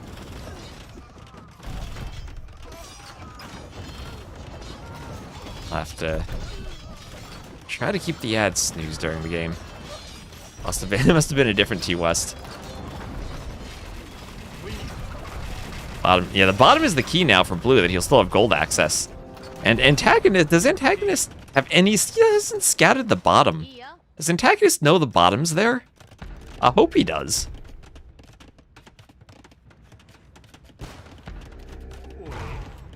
Ooh, tower goes down. Cannon hit the tower. We'll have a brief lag spike again. As that Treb shot in the lag goes for the cannon and just misses. Just misses. Yeah. And hello, gooey fungus. Yeah, Catapulto Trebs are really nice, but I think you still need 5 or 6 of them if you're gonna try to fight cannon properly. You need to have enough dispersion on the attacks that you hit something. And Antagonist stopping the TC from Blue. You can't reliably TC the south with all the hills, but you can do a ton of towers.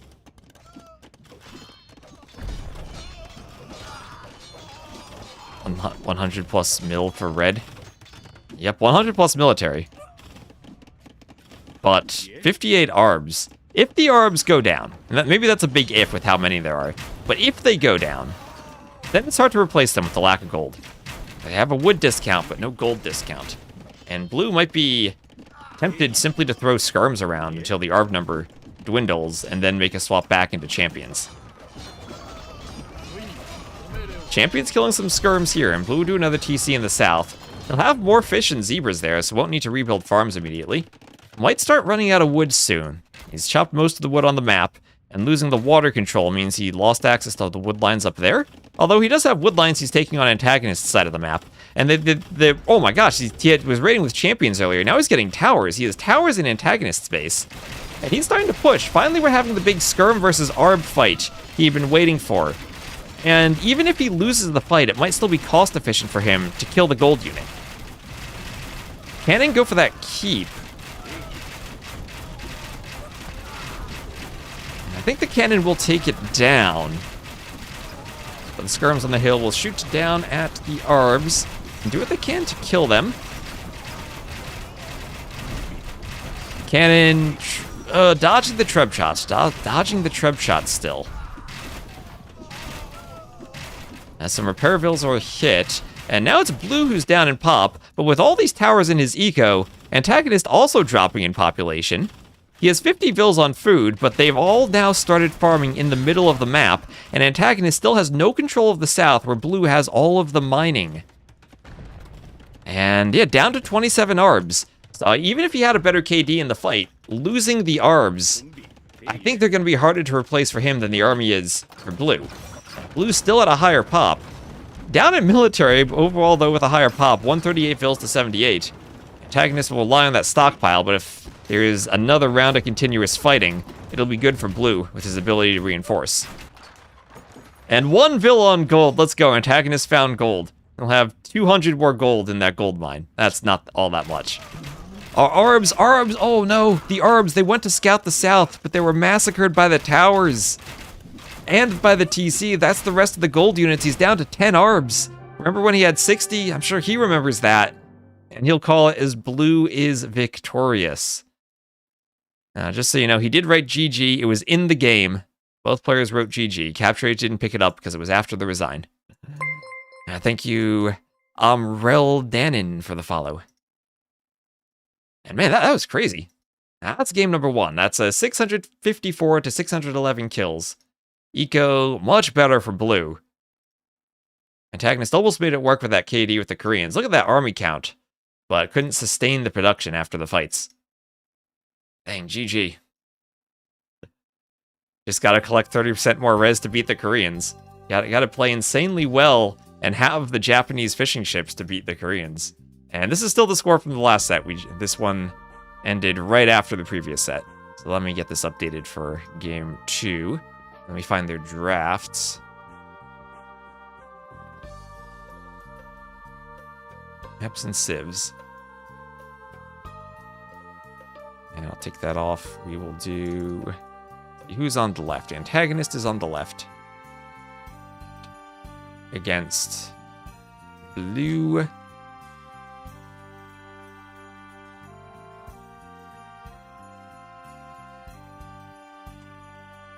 I'll put everything on the scoreboard.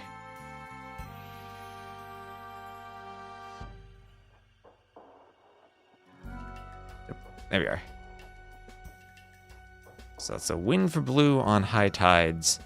And that was Japanese. The very first pick Japanese over the how were Koreans the last picked civ?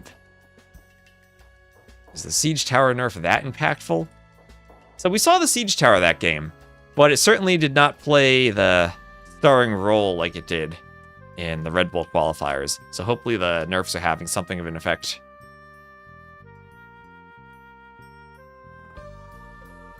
And I don't see the lobby yet for game 2.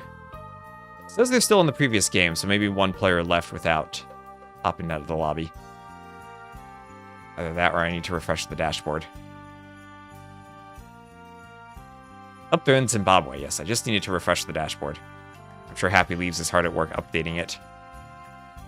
And there will be 2 more sets after this. Kasva, Terz, and then Overtaken Valis. So based on this set, Overtaken Valis starts at 18 GMT. I will probably cast that one live and then do Kasva Terz as Rex.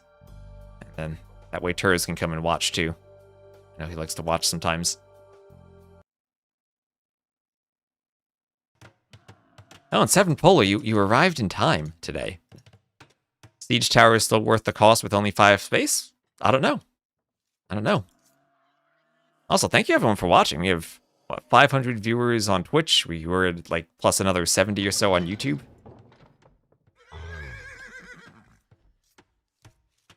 And also a reminder, if you want to watch on YouTube, I keep the ads off on YouTube. So those 2-minute ads while I run to the bathroom will update the scoreboard. Hopefully they're not disruptive on Twitch either, but you don't get them at all on YouTube. So this is Zimbabwe. We use this in Stronghold Frenzy. This is another Marintho map. And it's good to be a Rage Forest player, so you know how to lure the rhinos. And, ooh, Vil getting a bit too far, but nice blocking from the buffalo, and the rhino doesn't walk back. Can't do that emote on YouTube. You can type in the Twitch chat while watching on YouTube. I know some people like to do that. They're watching on mobile or on a TV. So, Scout Fight in the Dark Age, Scout Fight here.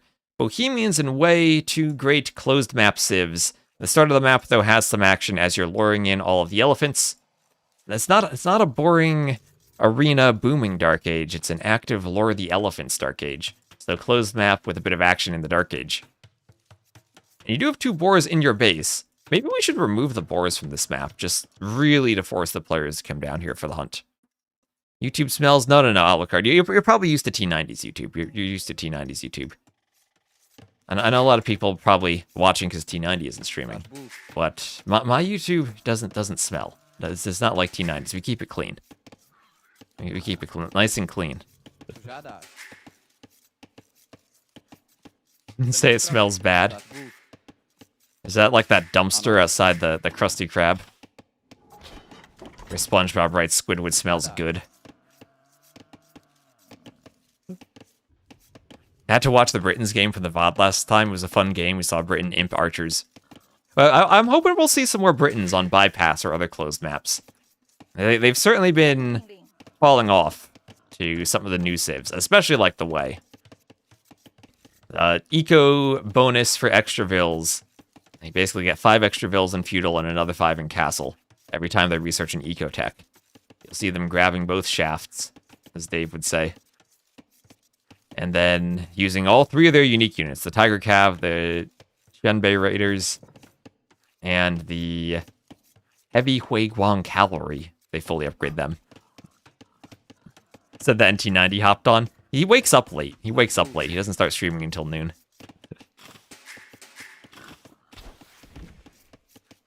So TC hits the boar, and then a mill now for blue. Dave speaks from experience. Loud dolphin swearing. if they add eels as a resource ever in a DLC, we could try to play eels and escalators. We'll have to maybe replace it with eels and siege towers.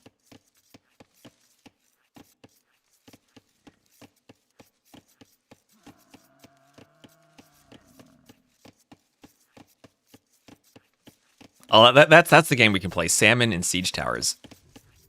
Do I sometimes wake up and feel like a Hui Guang Cav? I have never had that experience, no. Is the entire hill on cracked terrain? Yes, the entire hill here is on cracked terrain. And we have seen a couple games so far where someone does a TC or a castle, and then someone goes up the hill and has both the hill bonus and the cracked terrain bonus against it. So it's sometimes a weakness to do your buildings on this hill if your opponent simply goes higher. 什么?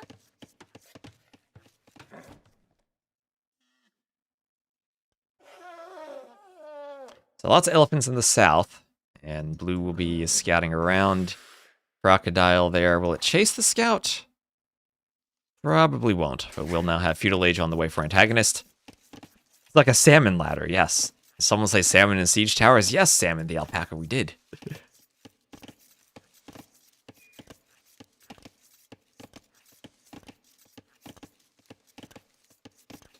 Never seen the map before, already love it. This is a great map. We've had a ton of interesting games on it.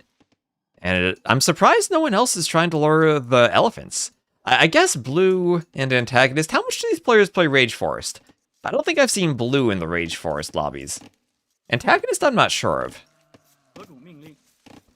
Have Feudal Age on the way for both of them, about a minute faster for Antagonist. 23 pop is normal for the Bohemians. They have some options. They could go for a Monk Rush. They could go Hussite Wagons. They could just boom and try to have a better late game. Monks feel like an interesting choice because they are good against all three of the unique units that blue could make. None of them have conversion resistance like scouts do. And if you're forcing the way then to go light cav rather than their unique units, maybe that's the composition you want them to be in if you can go Bohemian Halbs then. What's at the top? A little bit of a rock, some gold, stone, and a relic. Maybe we should put something fancy at the top. That's a good idea. I didn't think of anything there. Maybe one of those mountain objects all the way at the top. But I think it's good to keep this open so you can put castles there for the most part. The rocks here are just random. Don't they die to the charge attack of the Chenbei? They probably do. But they also convert the Chenbei raiders. That's kind of like the Cav Archer versus Monk situation, where if you have enough monks and you micro them properly, you'll get enough conversions. Hello, Hexacaddy, and hello, Kai World. No Siege Tower nerf on the wiki yet. I don't know what wiki, but this isn't official, it's just in the TTL maps, where we decrease the garrison space.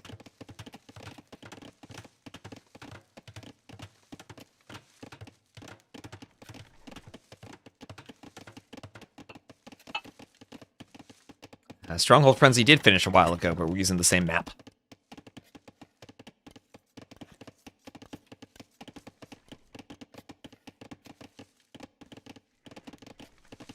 So what are we going to see here in Castle? Just a Market Blacksmith from both players.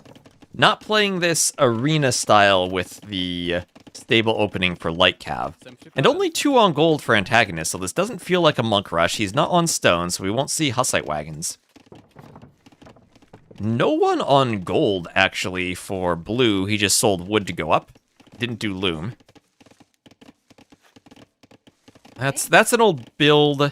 If you sell wood, and you're the first one to sell wood, you get 70 gold, and you can click up if you long-distance mine some gold.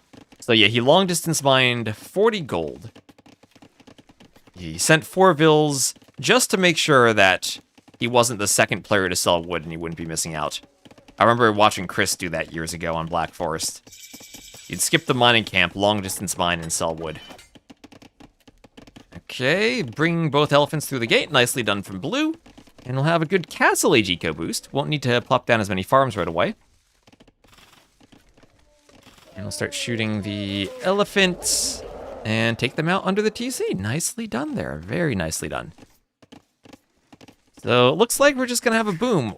1, 2, 3 TCs for Antagonist. And it looks like we'll have the same from Blue. All right, both players booming.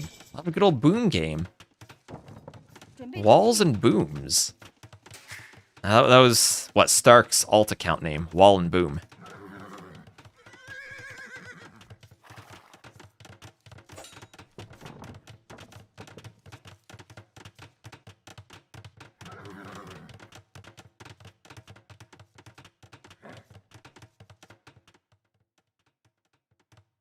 And one scout will chase the other scout.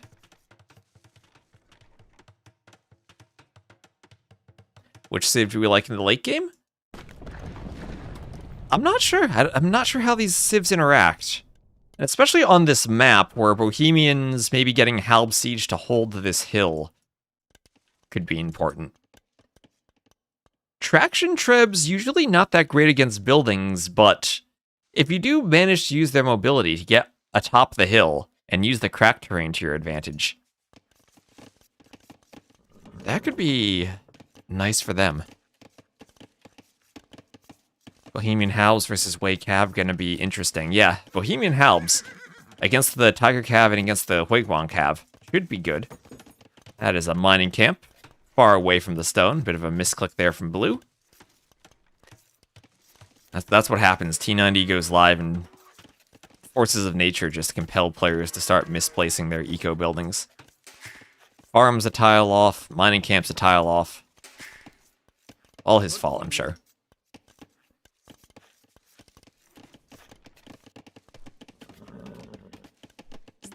Remember those fishing traps that were so those fish traps that were so beautiful adjacent to the docks last game for Blue? Not quite the same eco prowess now. Antagonist also a player who did play in Stronghold Frenzy, so he certainly is very familiar with this map. Probably more so than Blue is, and good reason he picked it as his home map. That's the good thing about playing in a bunch of different events. When maps get reused, you'll be familiar with them. Taiwan #1. Hey, we have a Blue fan in the chat.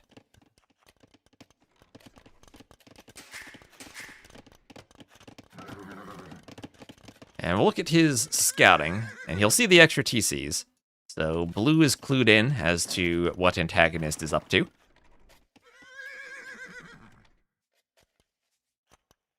And Wheelbarrow for Antagonist. Still adding the eco upgrades in, but Blue will be pulling ahead in vills. Every eco upgrade, not loom, but stone mining. Is he mining stone? He is, from a far mining camp, but he'll get the extra vill from it.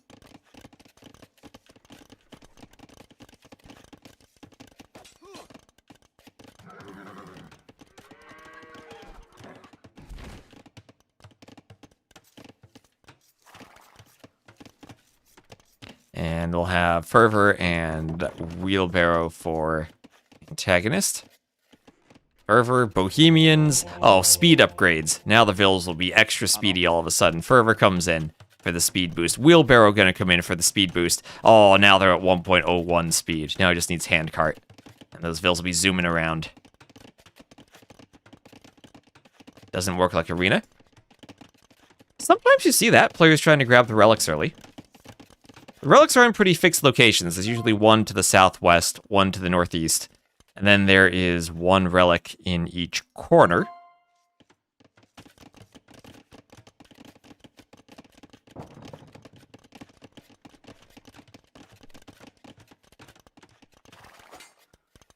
And the scout will hit one of the villagers. Send the vill back away from the outpost.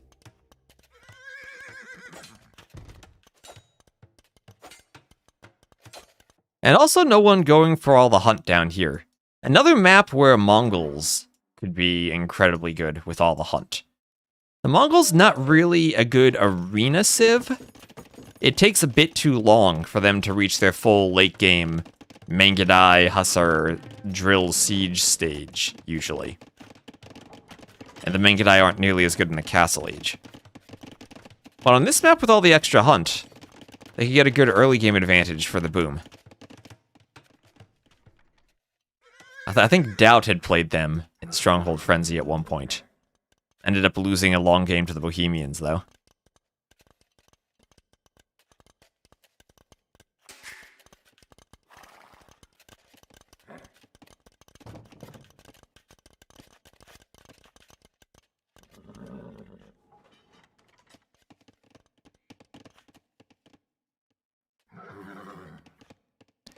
And Imperial Age now from Antagonist, along with Town Watch.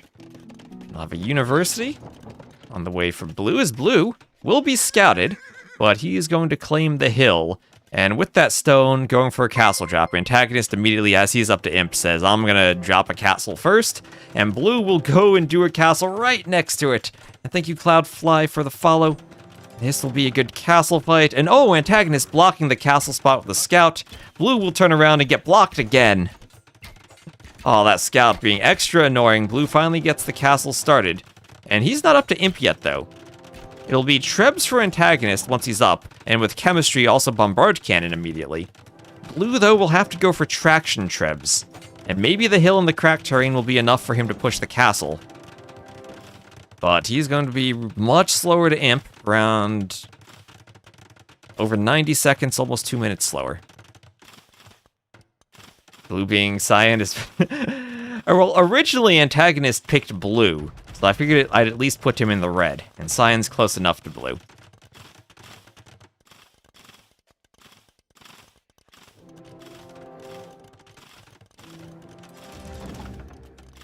We'll have a workshop on the way for Blue, and an outpost as well.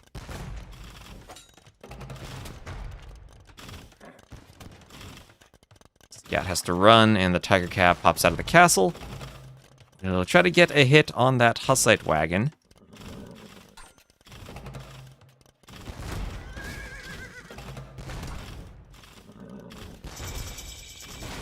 And wagons go down. There's Antagonist up to Imp. And we'll have a Siege Workshop now. Siege Workshop on the way for Blue. Antagonist is ahead, you feel?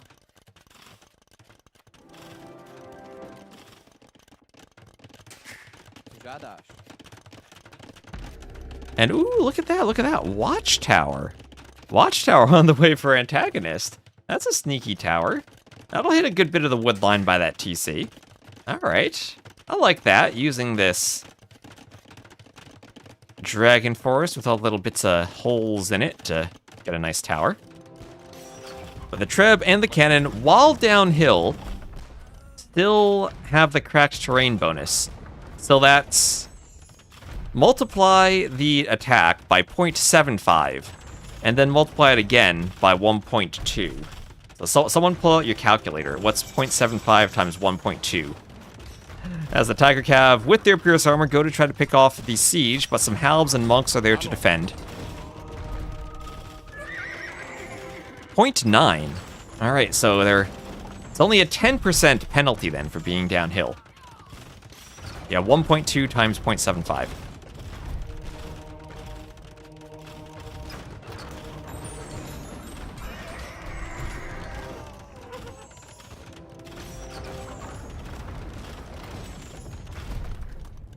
And that castle will go down. Tower will hit the TC. And the cannon will go for the workshop. And a few Trebs on the hill. Traction Trebs now. Going for the real Trebs. Okay. Doing some damage there. Running away from the cannon, though. Have to wait for the Halfnitsa, as it's Shinbei Raiders. No more Tiger Cav at the castle going down.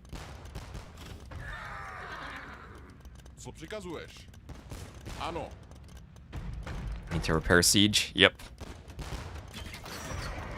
And block printing now on the way for Antagonist. As Bodkin comes in. And the cannon will shoot pretty much everything there. As Bill's go to repair the traction treb, they'll get a nice shot on the pikeman there. I can't help but feel Blue's getting pushed back now, even though he had the hill early on. Didn't quite have the timing he needed. And unless the traction trebs can destroy all those bombard cannon, which maybe they can, they do outrange them, of course. And, oh, there we go, one goes down. Traction trebs hit the Hussite wagons. And chemistry on the way for Blue is as Blue is doing another castle. You have some block printing, Bohemian monks, and still a tower down here. Blue has managed to sneak to the south, though, and take some elephants.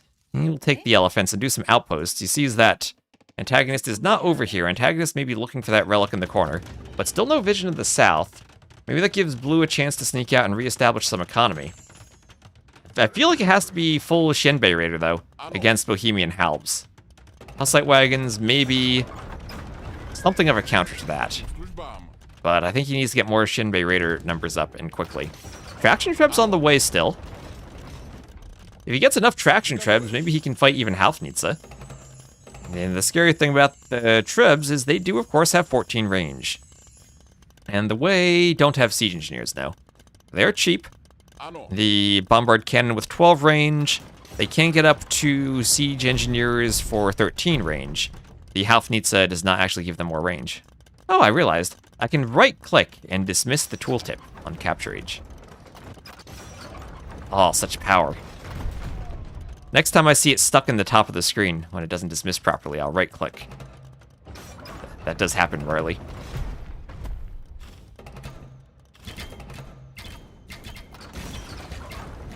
So the Shenbei Raiders do hit the Hussite wagons. And the trebs will hit the cannon.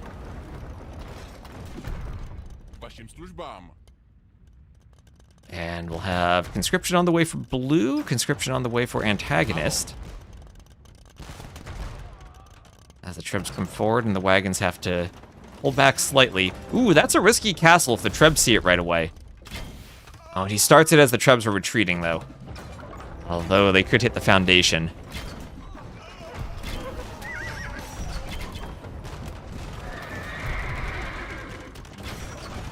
And the Hussite wagons go down. Trebs, nice volley of shots on the units. And he has Wagenberg tactics, yes.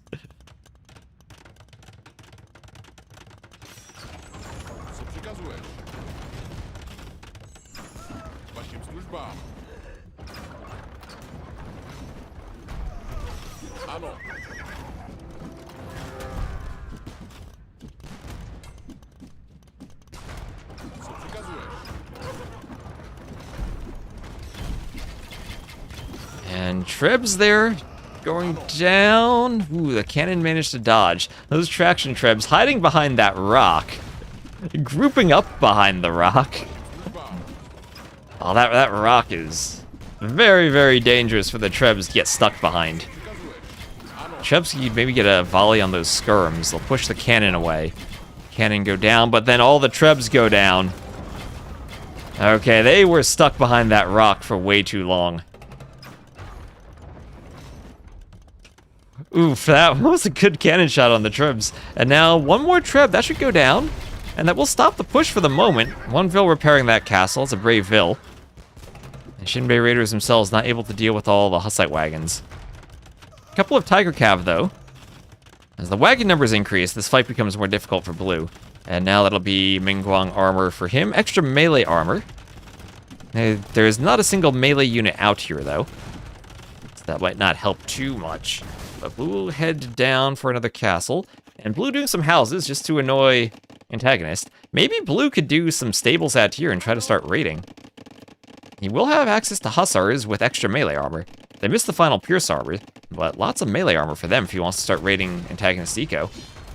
He is falling behind in pop, down to 160. And getting pushed off of the hill, but he's losing gold control. Look how many resources he's floating. He is floating quite a bit.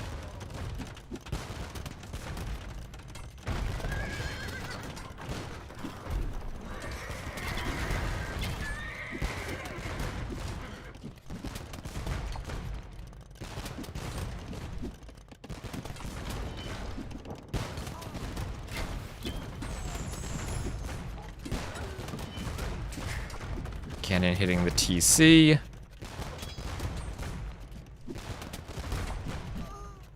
Skirms hit the Vills. Vills all going down.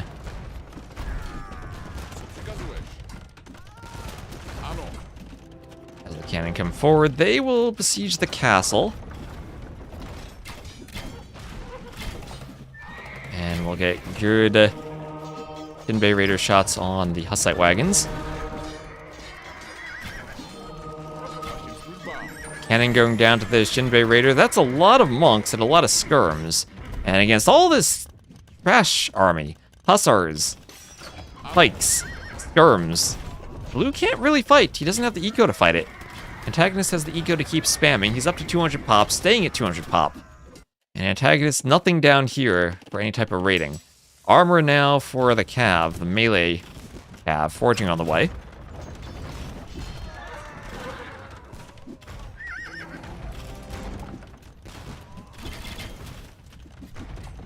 And this castle will go down.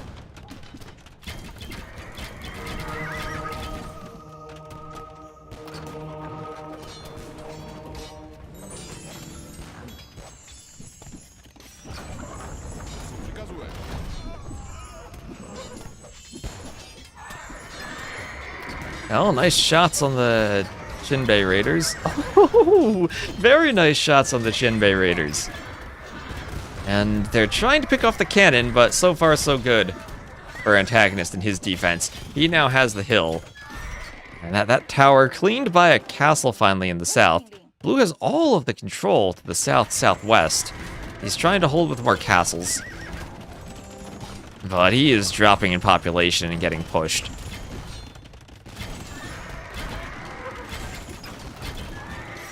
There's cannon not going down. More forward castles for Antagonist, claiming more of the golds. Monks will get some conversions. And at this point, I wasn't going into the map sure what to think of the late games of these civs. And Antagonist did have the advantage in the boom. But Bohemian, this composition of cannon and Hal seems to be much better than the traction trebs. And these are cannon that are not even upgraded to Halfnitze yet.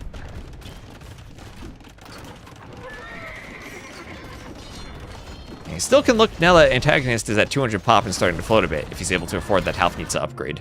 But Blue will call the GG first, and we have a tied set 1-1. So good job by Antagonist there. And that'll be 143 kills for Blue.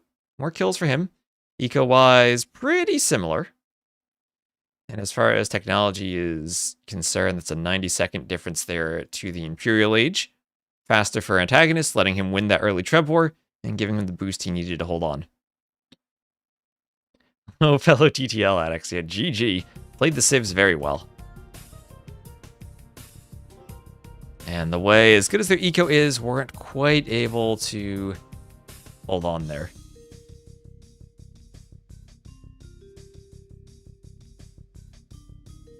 And we'll look at this scoreboard. That'll be a 1-1. I didn't give Blue the win last time.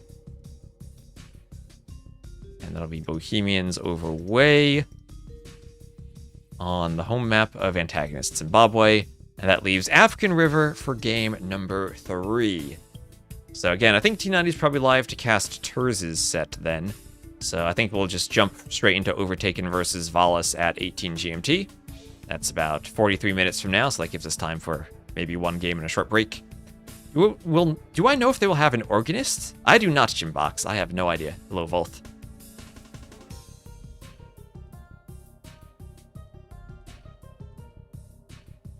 Wiktionary Halfnitze.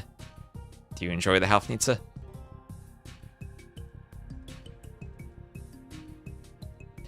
Stranded V2? On version 1, there was a relic missing, so I adjusted the relic. There will be a version 3 that I push tonight where I adjust the stones to make them a bit more consistent. Do you believe it's not Half? What do you believe it is? I was told it's Halfnitze by people who are very convinced it's pronounced Halfnitze. Is that definitely not Hoof? Maybe the U is making a bit too strong of a W sound when I pronounce it. I think that's a close approximation.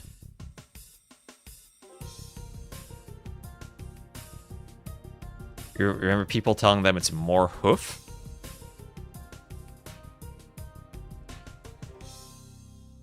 Oh, you know, it's not hoof. It's more like oof. Like Hoofnitze. There, that's right. That's right. It's more like Hoofnitze.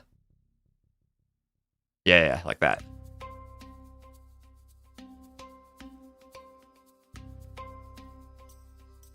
Yeah, that's one of those English things where the spelling can be pronounced subtly differently.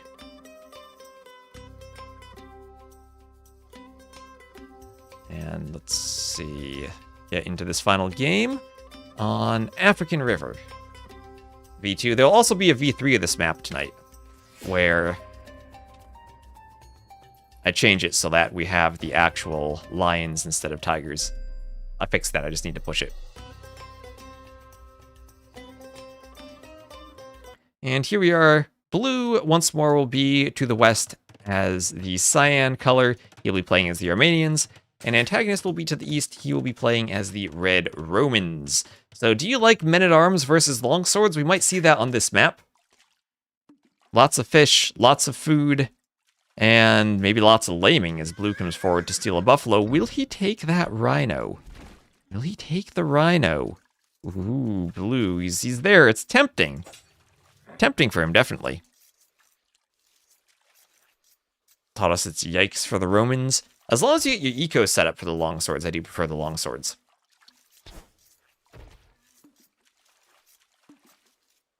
For Empire Wars, though, I think it might even be a bit better for the Romans, because they get the men-at-arms, and it's cheaper to do a blacksmith upgrade when you start with the blacksmith.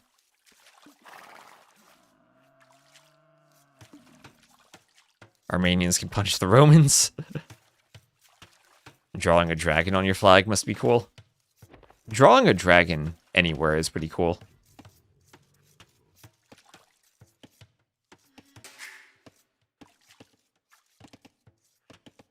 Strong Bad taught me how to do that years ago. The lumber camp up among the acacia trees for Antagonist. And I have seen players attempt to skip docks on this map. I do think it's usually better to dock, though. It does eat into your wood supply, but you get so much extra food from the fishing ships, I think it's worth it.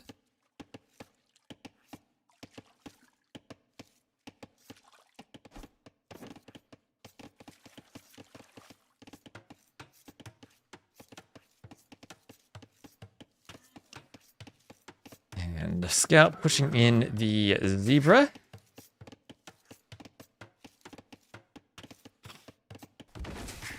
Taken by the TC. And mule cart in the middle. I like that. Armenians and Georgians, the only civs that can take wood in the middle. And why not? I mean, you can't be tower rushed here. There's literally no room to build a tower unless you chop through and let your opponent build the tower. Have to be careful if the Vils chop the tree that's in range of the enemy TC. Vils walking around to the back of the wood line can be pretty painful here.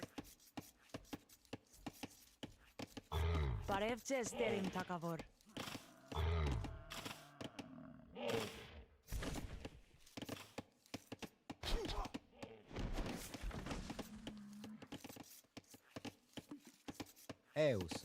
Salve. Impera.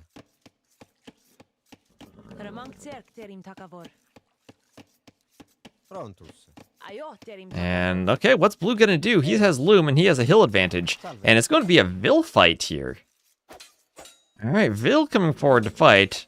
She is outnumbered, but also no Loom, no Vil for Antagonist who loses the Vil. Oh man, look at the strength of Loom there. Loom in a hill. And that'll give Blue the kill. Longswords might burdenate here if you do get Arson added in. Remember, the Romans do not have Arson, and they do not have Gambesons. They just have the double blacksmith upgrades. So good men-at-arms when they get the armor, but you do have to do the blacksmith in order to get the armor upgrade. The longsword upgrade you can do simply at the barracks for Blue, so Blue might even consider double barracks longswords, and might even be tempted to skip the blacksmith early on. Now both players have docked opposite sides, Blue in the southwest, and Antagonist in the northeast. And we are indeed looking for long swords to burn in A tier. Blue can win, but you're sick of that random civ giving you Romans. Do you get Romans a lot when you go random civs? The ranked ladder, I think, is supposed to have this thing where it doesn't random you your previous 3 civs. They will have Feudal Age on the way for AntagonisT.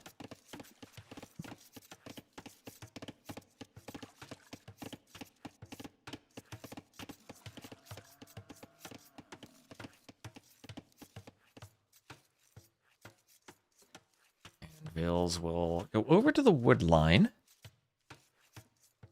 And what will they find there? Enough spot for another mule cart. You can do the mule cart wherever they want, and here between the wood and the gold could be great.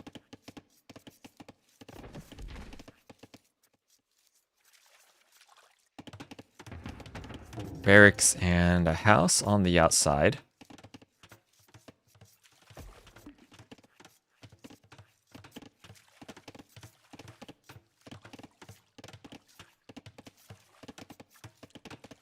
So the bills will go for the gold.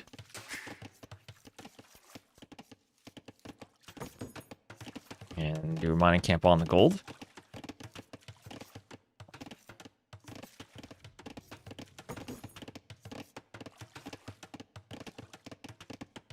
And a minute faster up is AntagonisT. As the Romans, they do have their good 5% faster efficiency bonus starting from the Dark Age. And he's turned that into a good eco lead so far. 400 more res collected. He has the barracks. And what will we see now? Will it be a range? Will it be double barracks? It doesn't have any militia yet. Will it be a water? No. Will it be a forward dock? No. What's he doing? Just doing a barracks and nothing else. Focusing on his eco, doing double bit axe. Maybe waiting to see what blue will do. He saw the barracks, so he knows it'll be militia into men-at-arms into potential longswords. There's blue up to feudal, and we'll have a watchtower for him on the gold. And men-at-arms plus double bit axe on the way for blue. House and archery range for AntagonisT. More res with fewer vills on the way up is too strong. That is very strong. Be a good idea to build a watchtower on this gold. As the militia walk in, one tower on this hill might protect a lot for AntagonisT. And he'll go for a range. Not going men-at-arms. We'll go for the archery range. And try to go full wood gold on land, skip the farms, and use the fish for his food eco. And if the men-at-arms come over, he could go for a demo. Opening with a fire galley. I can't help but think the demo would be better.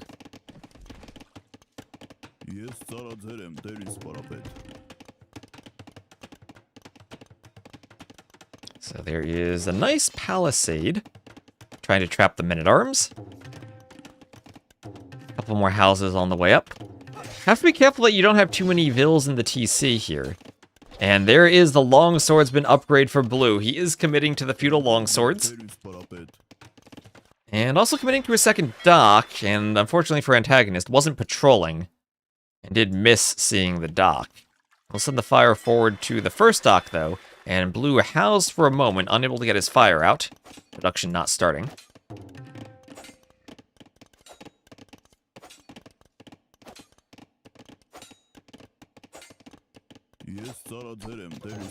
Men-at-arms all hitting the house.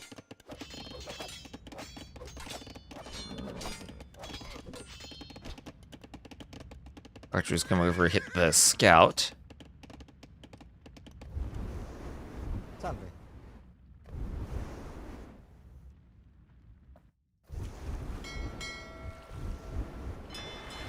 And fire galley blocked by the dock. Can't hit that fishing ship. It's taking cover. As the fire is now pushing some fish away from AntagonisT, blue keeping him off of the fish. And a mill goes up on the berries for AntagonisT. Fishing ships being hit by the fire. The other fire taking this one down. So those fishing ships getting destroyed. I have some fish on the outside.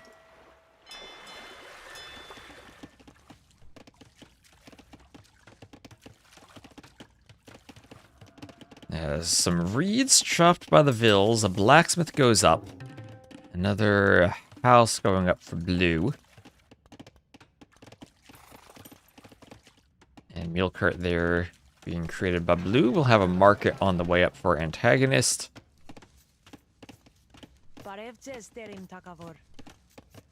And a shorefish on the way for blue. So shorefish, pretty far from the TC, but still nice in the middle of the map. Nothing in the TC for AntagonisT though. He does a market, sells wood, and tries to go up to the castle age. Only 3 longswords being attacked by one of those tigers that will be replaced by a lion tonight. Longswords kill the tiger. Fire goes down. And the scout goes down too.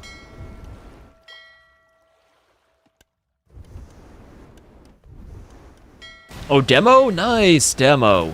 Boom. Nice demo from blue. Takes out AntagonisT's fires. And the longswords will still be wandering around, chased by archers on the outside now, but those archers will soon become crossbowmen.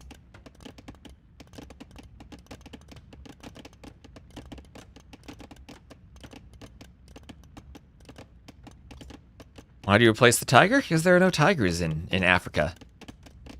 They have lions, though, so we'll use the lion.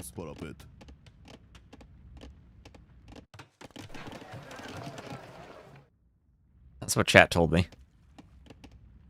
We should have hippos and crocodiles. We should have hippos.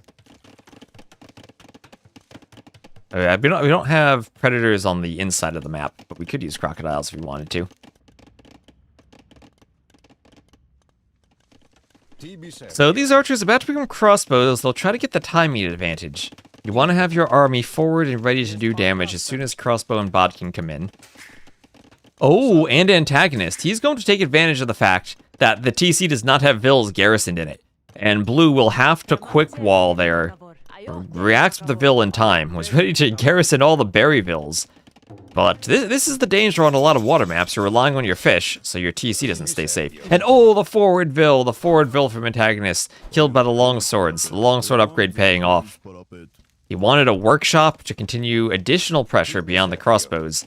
But AntagonisT, oh, he doesn't even have the timing. He didn't have fletching researched. He went to go to the blacksmith to do crossbow and bodkin, but instead ends up with crossbow and fletching. He'll need to click bodkin next. That'll slow down the rate at which the crossbows break in. Water predators? Well, we don't have them here because we don't want to kill villagers who go for docks. We think it's important to have some consistency there. And the longswords get through an overchop. They will poke down a Vill. And they'll poke down another Vill in the back. Down she goes to the longswords, and the Vills fight off the longswords. And the crossbows get in now. There are skirms and a defensive tower. So who wanted a tower on the gold? That finally does get there. And Jimbox, you get your tower on the gold.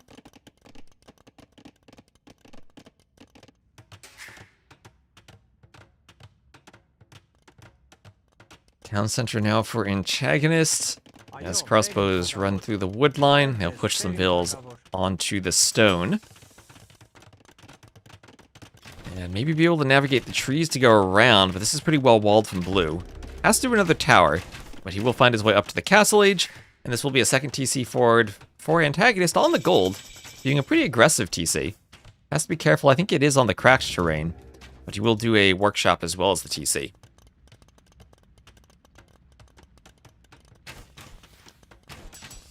Crossbows behind the blacksmith. We'll start getting some bolts onto the blacksmith.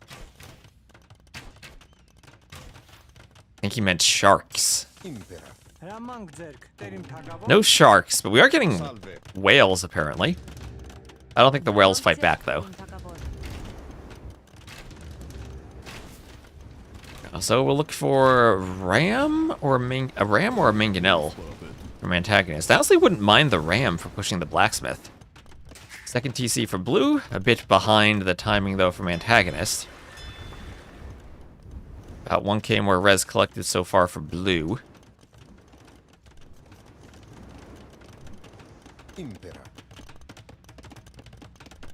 As the crossbows loop around and find vills on this TC, they'll push them back. As the skirms come over and try to push the crossbows back too. The vills will go try to build the TC. Crossbows finding vills by the lumber camp. And they'll force them away. As a couple of fires for... Oh, if only these were demos, but a couple of fires for antagonists will save the crossbows from the skirms. I'll get some fire on those skirmishers. Whales are a source of gold. That's a good question. I don't know really what the point is for whales if we do have oysters. Hopefully they're animated and look prettier than oysters. Personally, I'd say oysters feel like a coastal object to use where villagers and fishing ships both can gather them, and whales belong more out to sea. Or maybe that's more stylistic. Maybe there'll be different gather rates. They can gather from whales more quickly. Hello, Elmira.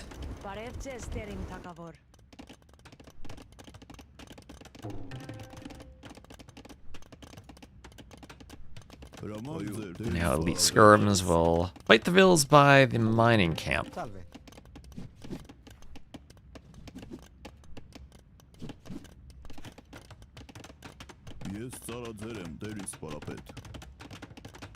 Salve.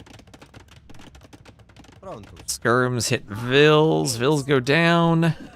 Vills go down. Nice attack from the skirms. Now the fire ships will run over. Fire is going for the siege workshop. Trying to fire that down. Fortified church defensively for blue as the Armenians. He doesn't get the eco boost like the Georgians do. Just gets a strong defensive building. And I saw a castle foundation. Blue has stone for a castle. And where will that castle... Oh, that castle will hit both TCs. An antagonist doing some anti-castle houses. I don't think you'll have them in time, though. Tried to occupy the spot to prevent the foundation, but the crossbows are here. So is a mangonel, though. How many vills will go down? The vills from antagonists being pulled to fight. Vills on the castle going down, waiting for a mangonel shot to connect, which it does. Antagonist needing to micro 2 groups of crossbows, but now he has a mangonel. If he can clear the mangonel, maybe he can stop the castle. Crossbows coming forward. The mangonel shot lands squarely, and now the vills have to rush the mangonel. Antagonist will garrison the TC while repairing the mangonel. And the repairs are crucial, but the vills here lowering or getting low on HP. The crossbows there to deny them. Vills going down, the mangonel getting some kills. Mangonel shoots nothing there. The castle on 97%. Vills going down, but it does just barely go up. 5 vills remaining. And now antagonist has such a problem he will call the GG, and blue will win 2-1. That was messy, but succeeded in the end. So congrats to blue. And did win his home map of African River. That first game was crazy. That first game on High Tides was absolutely crazy between Koreans and Japanese. So that's a 36-33 KD for blue. He will have the better economy. And technology-wise, it'll be a faster castle for antagonist. But we saw with those longswords, sniping the forward vill wasn't able to take as much advantage of that as he wanted to. Tried to play very defensively in feudal against the longswords, but didn't work out for him. Interesting opening where he didn't really open with anything. He just kind of waited until he saw what blue is doing to react, but reaction wasn't enough. So that's a win for blue on his home map of African River. And that'll be the Armenians over the Romans. Romans picked much earlier.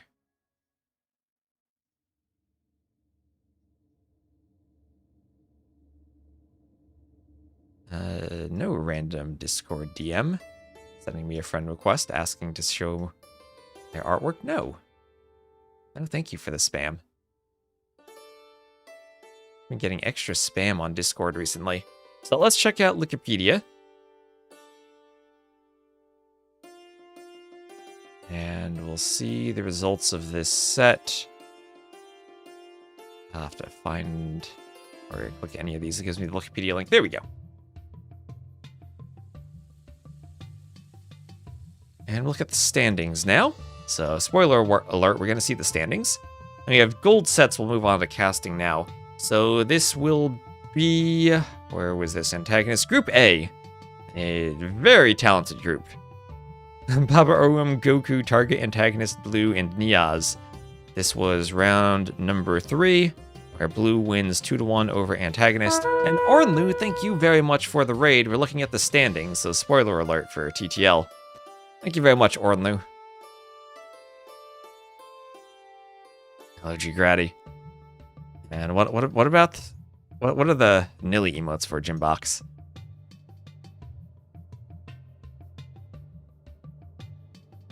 Yeah, and Group C, still waiting for Gabby versus Monos. And we have a couple of sets remaining for Group B. Did you putting an Ozone happen? I casted you putting Survivalist. Oh, Survivalist, and I casted Survivalist Ozone. Okay. I was applying the transitivity if they each applied Survivalist to imply they played each other, which does not mean they played each other. I said Wikipedia. Yeah. Next time I run my own tournament, I'm going to try to host my own bracket on my website, as I absolutely hate how Wikipedia is inundated with ads, and also the fact that it doesn't support the community tournaments. It has like minimum requirements for being on the website, which means that I can't have my whole event in one place. So it serves its purpose if you don't want to have to host your own bracket, but I think has a lot of shortcomings. So we're looking at Niaz dominating this group so far. Not as dominant as Stark has been. Stark has been playing incredibly well. That was the set we casted earlier. Where more and Deke are both towards the bottom there. The rest of the group seems like they're pulling ahead a bit. Dennis still had a pretty good showing against Bad Koala today. But Stark looks to be in the driver's seat there.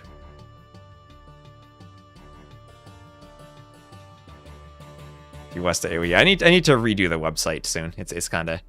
It honestly was just me doing some experiments one day with CSS animations. I didn't really like how it turned out, though.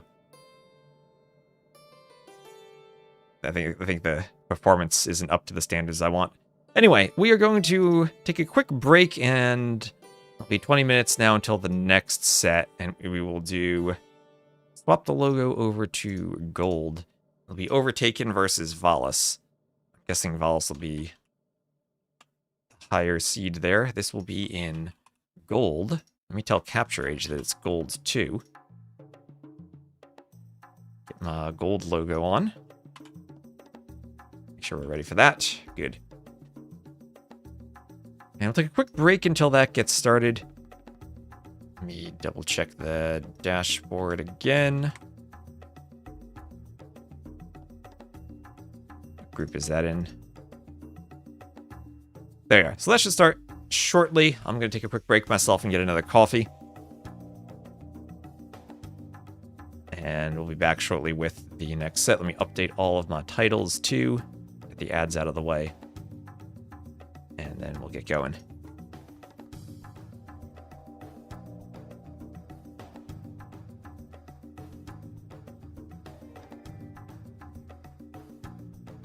Hold management. Oh, wrong button.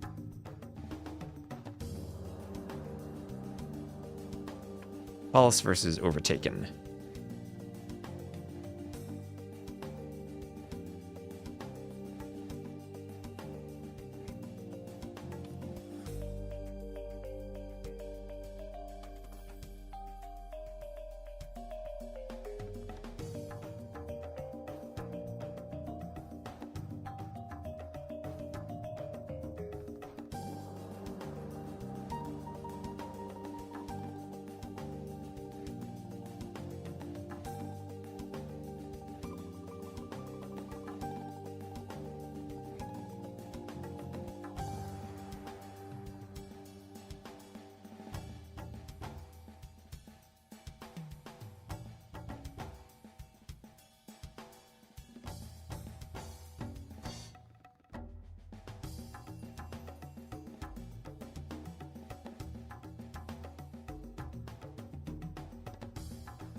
All right, Lou, welcome back. Thanks for sticking with us. I think we're going to co-cast this one with the Jade Arrow Gamer. I'll do a proper co-cast where I can hear him.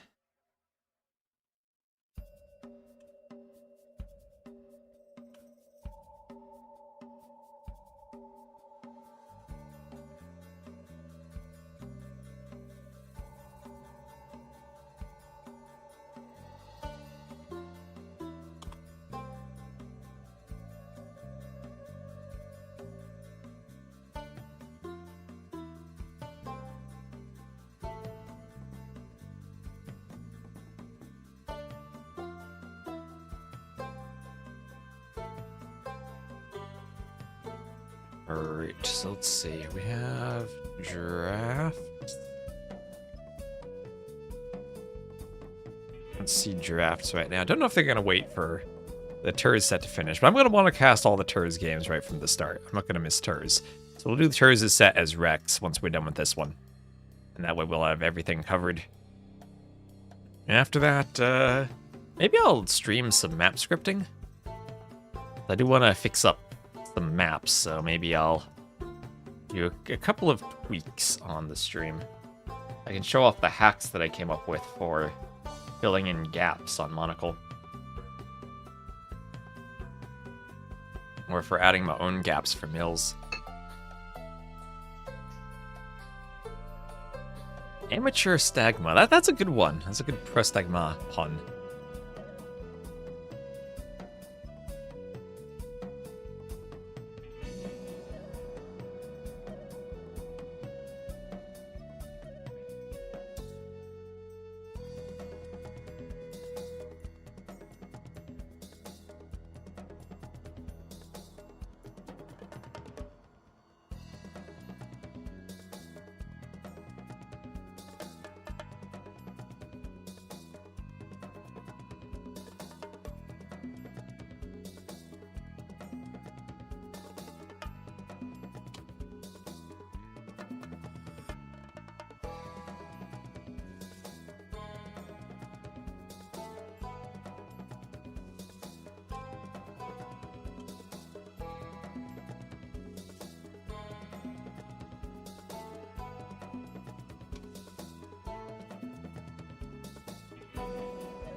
Yeah, I'm just looking for the drafts right now. I have an idea I'm gonna rate for Happy Leaves.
Alright, yeah, still looking for the drafts. I wrote my draft idea to Happy Leaves.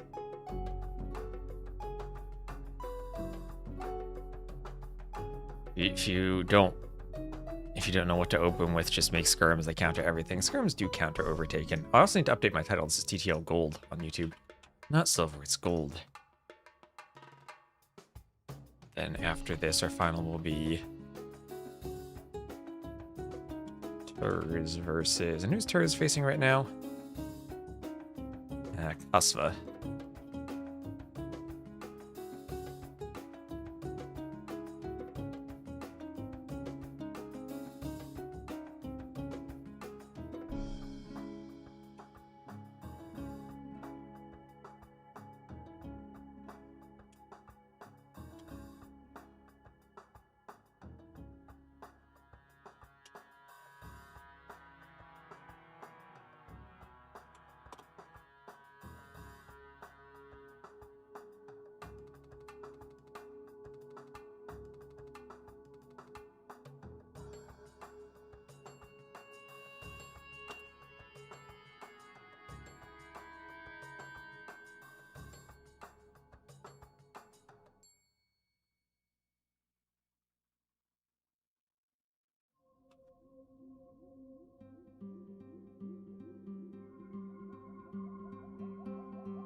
Alright, still waiting for the draft. They should be starting soon, though.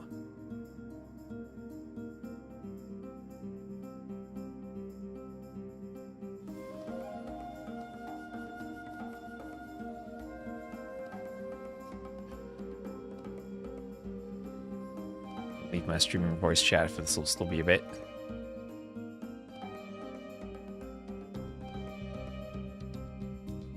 Yeah, I don't see the players in a voice chat yet. Bad Koala is still there.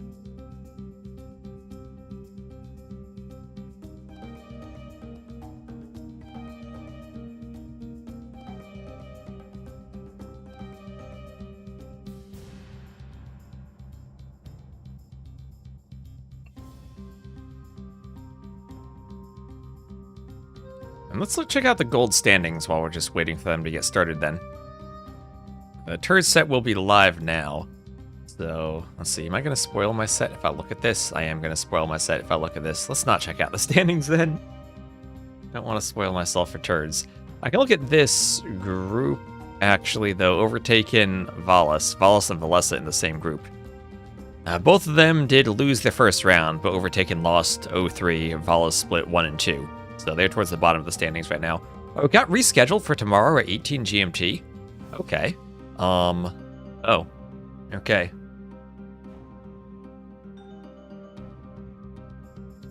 Alright then, I guess we'll just cast... Should we cast Terz from the beginning? What are we gonna cast then? Like, I don't want to spoil Terz's set. I was gonna cast that when it was done. And they're like in game 3, I think. So a last minute reschedule bites us.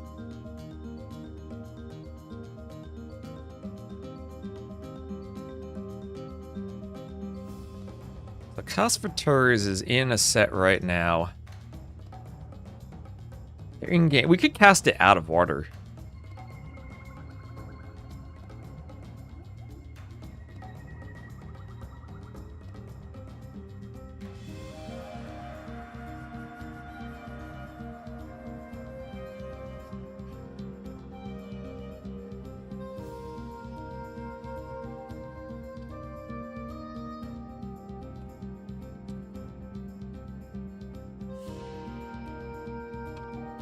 Answer question in Discord.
And, right, so this game, they're in a game and they're 14 minutes in, so I feel like we miss the game if we speed up to catch up. So, why don't we do this? We'll do Terz versus Kasva, but I'll start from the beginning and I'll cast the Rex.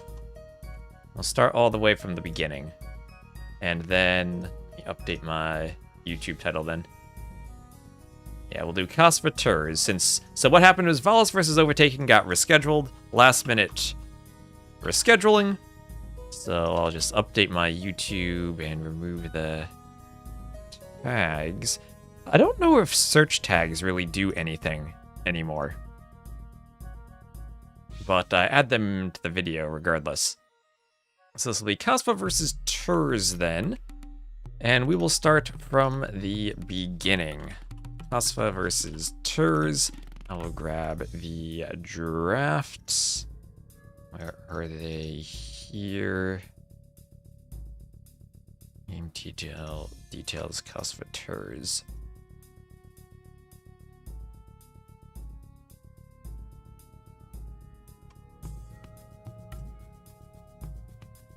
I'll start from the beginning, which was too low. We can speed up the Dark Ages, I guess. But we'll do the full set right from the start. I'll have to grab Rex for this, but it should be no problem there. I'll just go to their profile of Terz. He should be on the dashboard. There we are. And I'll grab... Oh, game 1 was stranded. Game 1 was stranded, actually.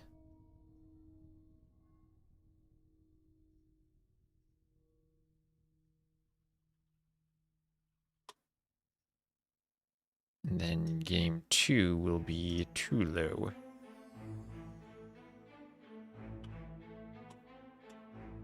And then I'll download game 3 when they're finished.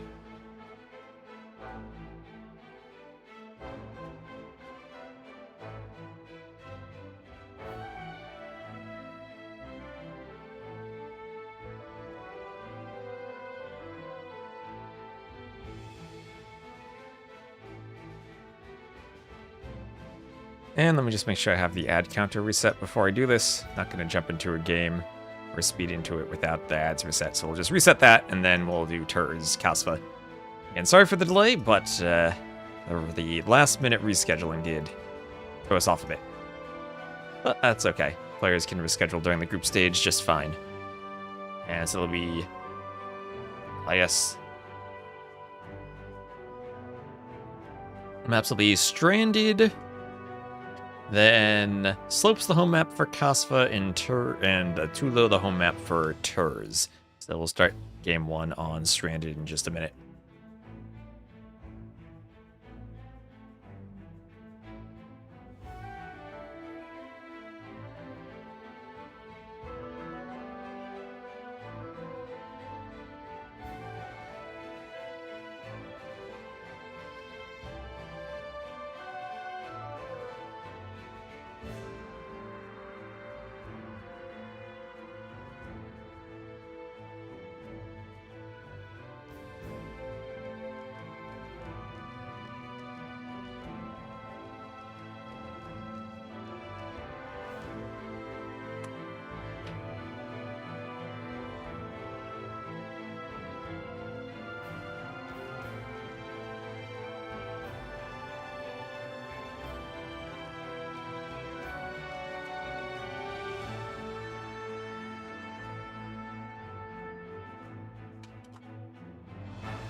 And hello, Min TPDN TSBN. That's a lot of letters. Okay, done with the ad, and we'll get into characters and Kasva right on Stranded. So, here we go. Terz likes to pick green, so we'll put him in yellow, I guess. That shows up better on the water map. So we'll have Kasva as the red Koreans to the west. Terz is the yellow Japanese to the east. And oh boy, another Koreans-Japanese game. And what is this TC from Terz? He's not going on the gold. He's going on the small wood line. Okay, players liking the small wood lines. Okay. Yeah, stones look fine on this map. I'm basically going to be updating... Right now, the stones have to be 4 tiles from the wood lines. I'm just going to make a small update where I allow for stone tiles that are also a bit closer to wood lines. Sometimes you have areas like this where a bunch of woods are spawning together. And there isn't enough room for a stone to spawn, so you can have huge segments on the outside that don't have a stone. I'm just going to try to make that a bit more consistent. Kind of like over here, right? Like there's a stone that probably could spawn here, but it's blocked by the wood lines. So I'm going to try to make that just a bit more consistent. That way we don't have imbalances on stones, because I have seen that a couple of times. And maybe it adds an extra 1 or 2 stone piles to the map, but the stone still will be low. The amount of stone will still be low enough that I don't think that matters much. We've got rugs. We do have rugs. Hello, do all the quests. We do indeed have those rugs out by the bonfire. Bill's having a beach party. How much stone? It is random. It is random based on how much spawns. Right now there are 8 tiles. But I would be making the randomness a bit more consistent so it doesn't vary as much. It'd be more consistently near the max number of stones that can spawn. Always things like that you start playing a map a few times, you look at lots of generations, and you realize, you know, that this is still generating okay, but we can maybe tighten it up a bit. Another small wood line with a TC on it for Kasva. And both players going for the small wood lines. Kasva's TC able to mine gold. Terz could long distance mine gold from his TC. Not as easily as Kasva, but it'll be fine. He'll lure in a Rhino. Take in there right under the TC. Got a couple of bites on the Vil, but nothing too bad. And since this is, of course, a wreck, we'll speed through it just a bit. So there was supposed to be Valis versus Overtaken. I was going to wait for that, but unfortunately that got rescheduled. So we just have this one set, Kasva versus Terz. I got my entire second coffee for one set. Hope I didn't spill too much there. I think I successfully spilled my coffee only on my thumb. And ooh, is this the lumber camp from Terz? You do usually want a lumber camp to get your wood upgrades, but he could be going to one of the small wood lines to make sure he's not pressured by that hill in the middle. This is a map where there are 3 spots for flat hills at the top, and the elephant now lured in by that water buffalo. It will eat the Vil a bit, and the Vils take out the elephant.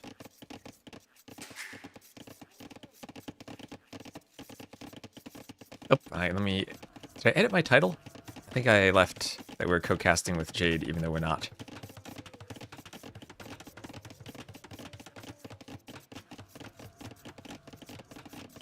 Here we go. And Feudal Age on the way for Terz.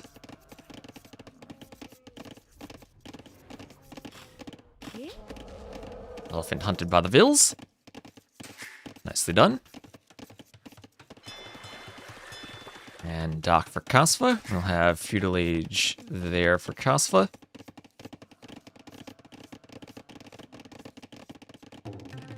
And a house there for Terz. As Terz is coming forward, he'll be forward with 3 men-at-arms. And this is the downside of not putting the TC on the big wood line. Men-at-arms can do more damage. So Terz hasn't necessarily scouted all of this, and he will see the barracks now. Can Kasva get the walls up? Is there a hole? There is not a hole. And Terz will be forward with an archery range, looking to apply pressure with those Japanese men-at-arms. He's doing loom for the forward Vil. Originally, this map had some predators in the middle, and I removed the predators. Oh yeah, someone also asked what was the difference between Stranded version 1 and version 2. I fixed the relic that was missing, and I also added some predators. And will that house go up in time? The men-at-arms not able to get in, but they will have arson. It's only 3 men-at-arms. Only 3 men-at-arms as arson comes in. And they will run away from that TC.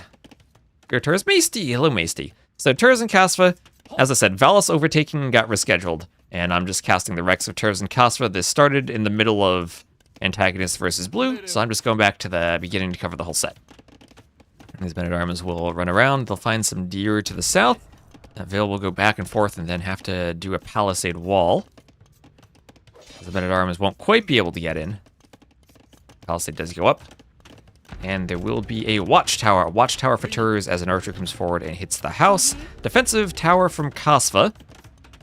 Japanese and Koreans both have good towers, but the Koreans will get that free guard tower upgrade. On the water, 7 fishing ships to 5, but these are Japanese fishing ships. You don't quite need as many of them. They're extra efficient by themselves. 1 fire galley for Terz, sailing clockwise from east to west. 1 fire galley from Kasva, then clockwise from west to east around the top of the island. And the men-at-arms will be downhill as they attack this range. That will stop repair vills. But with Arson, 3 men-at-arms, the Japanese will take that range down pretty darn quickly, even downhill. Oh my gosh, look at the speed that's going down. And now they can chase the archers that pop out. Maybe they could have been spread out a bit more.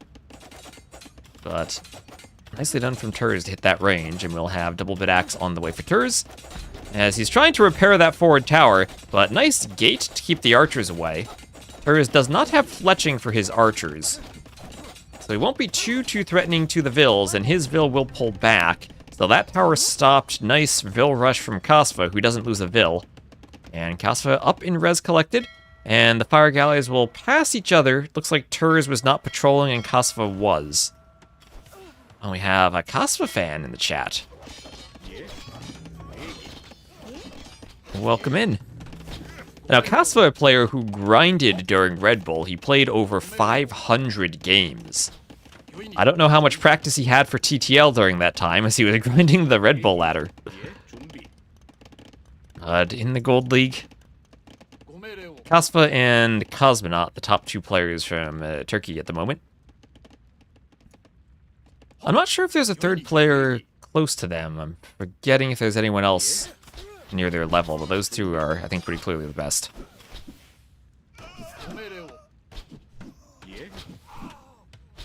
As the men-at-arms go down, and the skirms and archers keep pushing forward. Another archer goes down. And we'll have a house up for Terz as the archers have to run away. Skirm goes down in the back as the skirm hits another vill. That vill kind of low on HP. And gets hit as she tries to build a house. And in the back, looks like Terz may be winning some of the water. Kasva down to 3 fishing ships, and Terz still up to 7 now. So he goes for another dock and tries to fish the southeast of the map. You can be the 3rd best. You're at 1.1k elo. I'll need to check the rosters. A while ago, there was a way to check rosters by nationality, or not rosters, but player lists. For Nations Cup, we had a lot of rosters to check. I will be excited for another Nations Cup soon. Maybe 2027's the year.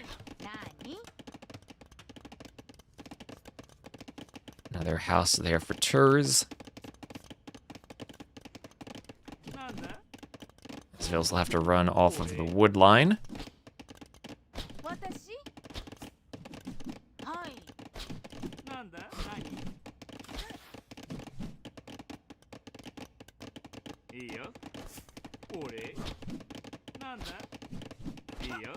And skirms forcing vills off of the gold. As Terz, the downside of TCing the small wood lines on the beach, they're taken very, very quickly. Skirms will hit the vill, and the weak vill will run away. A few skirms wandering around the outside still. As the vills rush out to the wood. And another farm will go up by the gold.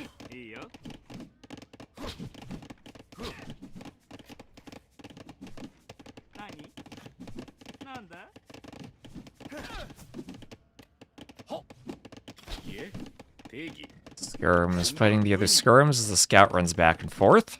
They'll be forced away.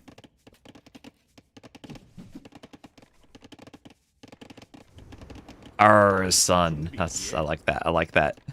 What does a pirate say when he's disappointed by his offspring? Our son. For arson. That's a good one. I'll have to work that in. Next time I stream with Ornlu, and we see some Japanese men-at-arms, I'll work that in. 定義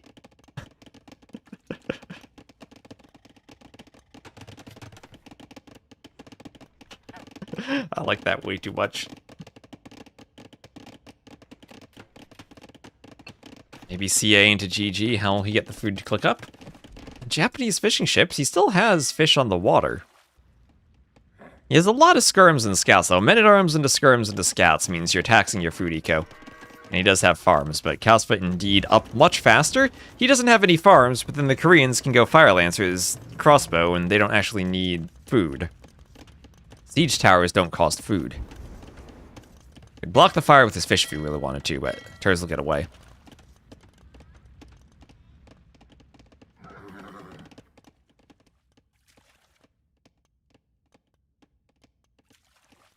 You strife to come up with good dad jokes? Is that a typo for strive, or is that a joke about suffering for your art? Dealing with pain and strife and agony as you come up with the jokes.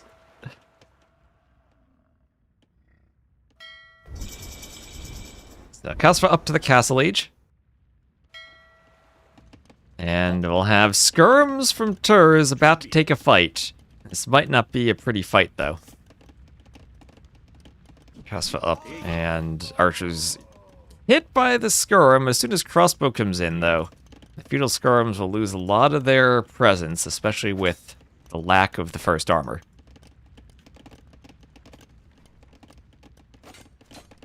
Strive the V. Alright, alright. I was thinking you were being extra clever there, trying to use strife with as a verb. You never know with the puns. You never know with the puns.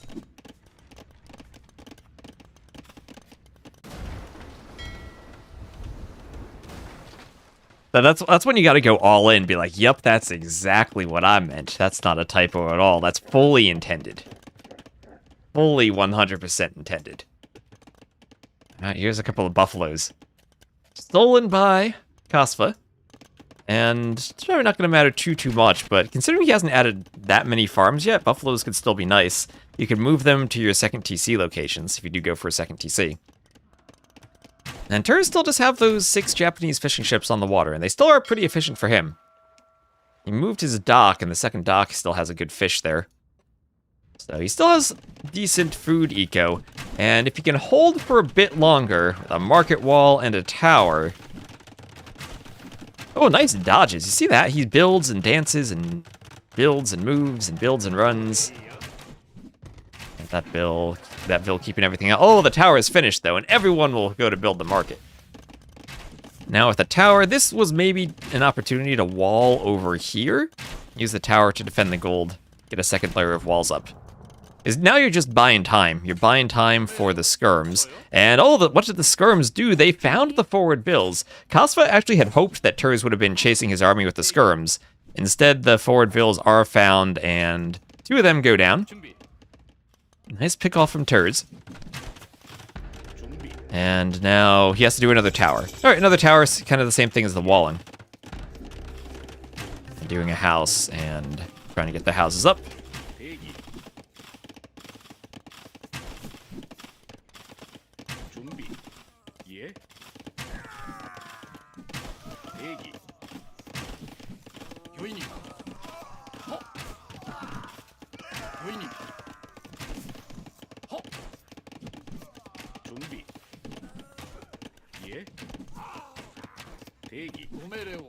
Elite skirms. Elite skirms still dominating the fight, but Terz with some good micro trapping the skirms by the TC, doing his own elite skirm upgrade. Looks like he might even be able to clean this. So well done from Terz to be able to stop this army and still be in parity in terms of res collected and in vills. So Kasva applied a ton of pressure with that faster castle age time, but Terz managed to defend it. And he caught the first workshop, won't catch the second workshop though. Those 3 vills will apply more forward pressure. Kasva will get a TC on the middle, or atop the hill in the middle, going for wood. Fire Lancers for him. We've seen how strong the Fire Lancers are. See, they need their armor though. Skirm's still picking them off. Yeah, high risk move from Kasva, and Terz does manage to clean it up. And this workshop, will he have the timing on it? Finally, he does get the fires around the outside at the same time as Terz is microing the skirms. He does lose his fishing ships, but they've mostly done their job of getting him up to the next stage, the castle age. And 3 fishing ships for Kasva, no longer that efficient. So the player is not paying much attention to the water anymore. Japanese Cav Archer for Terz. Terz was in the chat earlier saying, when we were watching that game. Yeah, Terz was here before this game. He watched us cast this Civ matchup in Antagonist versus Blue, saying that he would add Cav Archers. And now, a man of his word, he is adding Cav Archers in this matchup. Look at him go. Terz is nothing if not honest. He has to hope Kasva wasn't also watching that chat, maybe getting some strat ideas from Terz.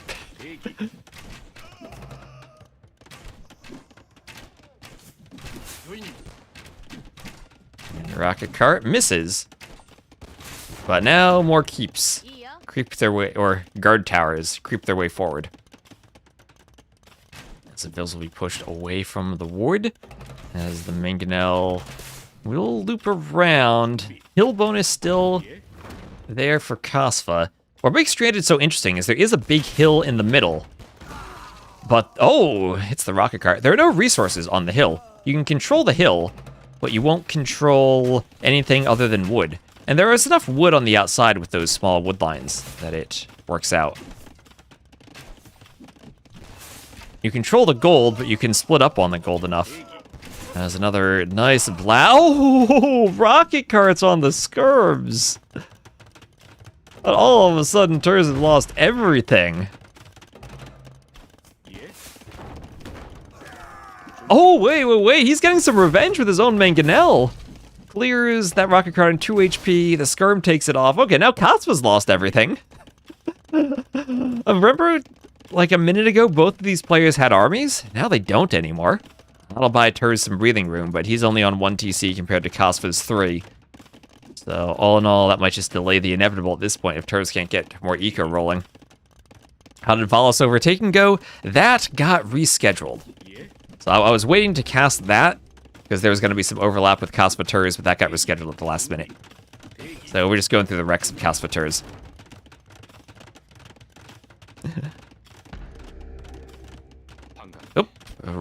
Relic picked up by a monk. Kasva going for the relics. There should be 3 relics in the middle and then 2 on the sides. One of those relics hiding behind his archery range. Oh, don't make it your own castle. Don't make it your own castle, Terz. Oh, that was close. That was scary. All right, Kasva going for the towers to deny the castle approach. This guard tower already... Ooh, doesn't hit the vills. One tile away. Skirm's hit by the Mangonel, and they do pop into the tower. Those vills could be hit by a Mangonel shot, and nicely done, but the Mangonel goes down immediately to that rocket cart. Pew, pew, pew. Splatter the vills. Oh! Oh my gosh! Those skirms dying. Oh no! Pew! Ah, and everything pushed back by the castle. Pew pew pew! Another house for Terz. As some vills come forward, they'll look to build the castle. Ooh! Hit by the rocket carts, Terz, he's gonna lose everything. He's gonna lose everything here. Oh, he's walled in, he's walled in! Kasva with the quick wall. Goodbye, vills. Oh no, remember when Terz had villagers? Terz remembers. There's the GG. All right, well done from Kasva. Well done from Kasva.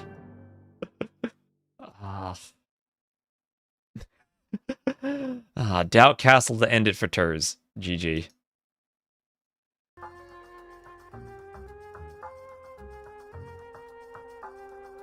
And let's see.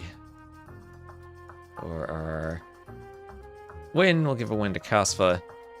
Maps he does win on Stranded, so game 2 will be indeed on Tulo. And that was Koreans over Japanese. First picked Civ for both of them. What a castle denial, I know. That was great. Always nice to see a doubt castle, it is. Always love a good doubt castle.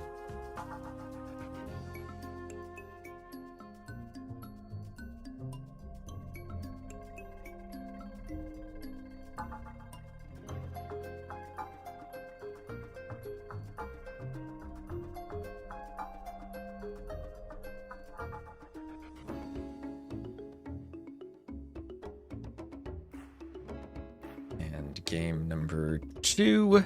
I have the rec already, so we can just hop into it as the ad ends. We'll be indeed on Tulo, a regicide map.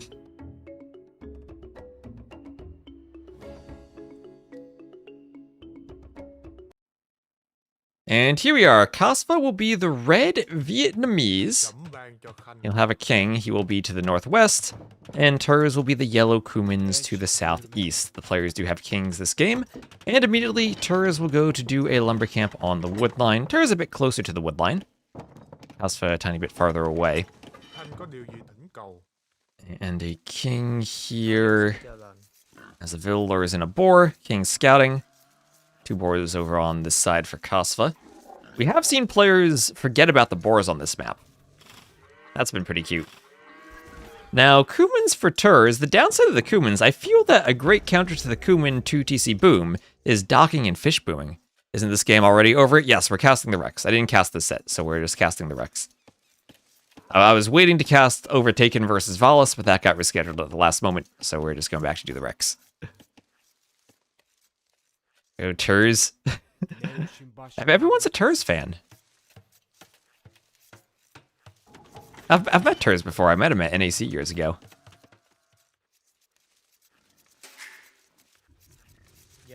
And second boar lord from Kasva.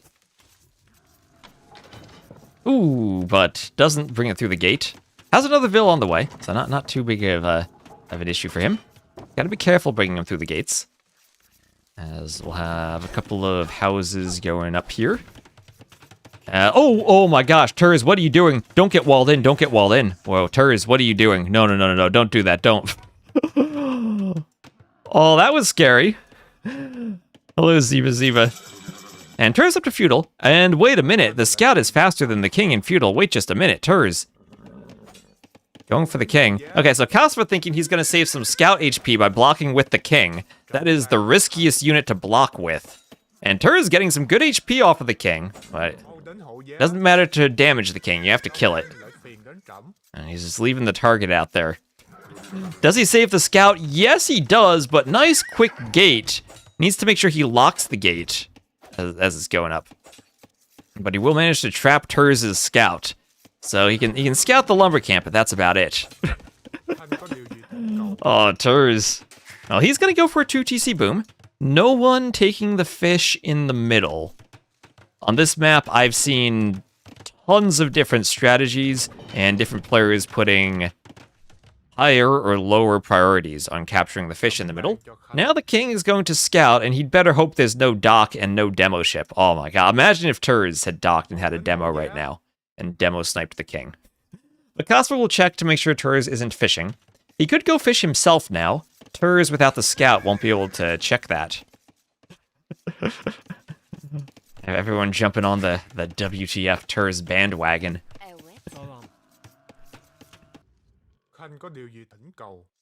And the king for Kasva will still run around on the outside. And Vils will go hunt the deer. It's a good bandwagon. Yeah, and he did lock the gate. Remember, you can lock gates while there are foundations now. So you can lock the foundation, you don't have to worry about opening it when it's finished and letting the army run through, or the scout escape.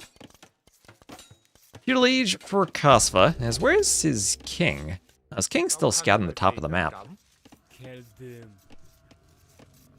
King can push the deer too, so the king will help out the peasants, do his royal duties, get the deer under the TC. And Kasva up to the Feudal Age. And Terz, though, gonna garrison that king, keep him safe. So no one fishing, Kasva's still scouting. He's maybe feels safer scouting, knowing that Terz's scout is trapped behind that gate. Put in jail. And just gonna have knowledge of where all the golds are, all the little wood lines, in case this game goes late. So it looks like it's just gonna be a Kuman boom, so we'll speed up the wreck a bit while he's booming. 2 TCs. Taking the gold, adding in his market, and straight to the Castle Age's Kasva. You're probably not going to be able to push with the tower there. He's hoping Terz doesn't suddenly have scouts. Kasva, don't leave your king out there. Yeah, imagine Terz had 1 scout now. Looks like the scout was killed over here. And we'll have extra TCs now from Kasva. But he's just booming. He's just booming away now. No one fishing, no one taking the middle. Everyone just content to boom. So Terz up by quite a few vills. Part of that's because Kasva indeed spent around 5 or 6 vills worth of TC time going up to the castle age. Kasva will then add 2 TCs. He'll try to catch up in vills with more production, and also with the time that Terz is spending on only 1 TC advancing to the next stage. So Terz goes to the outside. Remember, all the stone is on the outside on this map, no stone in the middle. And Terz will take that outside stone. Another farm going up for Kasva. Another couple of farms. And more farms around the back of the TC. And there is Terz up to the castle age. A couple of vills being produced as more farms are added in. We'll have a barracks on the outside. And a stable forward for Terz's vills.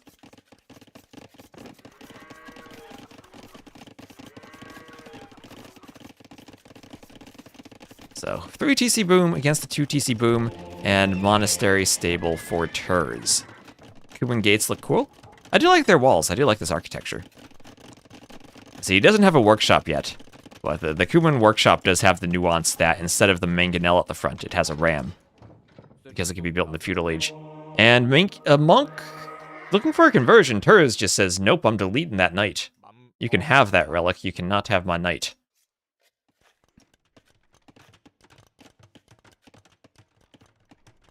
Or push to wall the king when it scattered close. Oh, yeah, right, the king was over here. Imagine Terz could have walled that king in. Yeah, you always gotta look for those opportunities. I still remember that Regicide Fortress game we had where Mihai ran his king straight into Gabby's castle while scouting. So, Palisade wall for Terz. And he's wall on the outside. No stone walls for the Cumans. So they can't wall the sides as well as most other civs can. And now a monk produced from that monastery will scout around, try to pick up the relics. This map does have 1 relic in each corner, and then 1 in the middle lake. So 1 relic in for Kasva already. I think he's picking up a second. Yeah, there he goes. 2 for him. And Terz should get that one easily. The other 2 in the north and south, both pretty open. I'm pronouncing Kasva perfectly. I am happy. There's a lot of names I know that I don't pronounce correctly. Still a lot of old school players that I pronounce their names because I'm used to the way that Zero Empire said them back in 2013.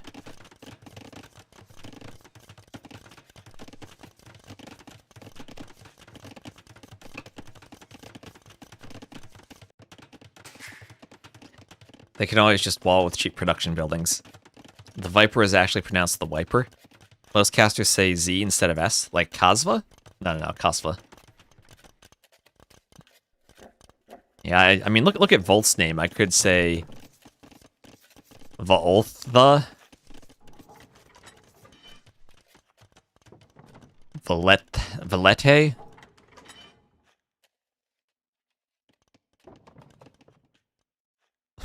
Doubt it's pronounced Lord.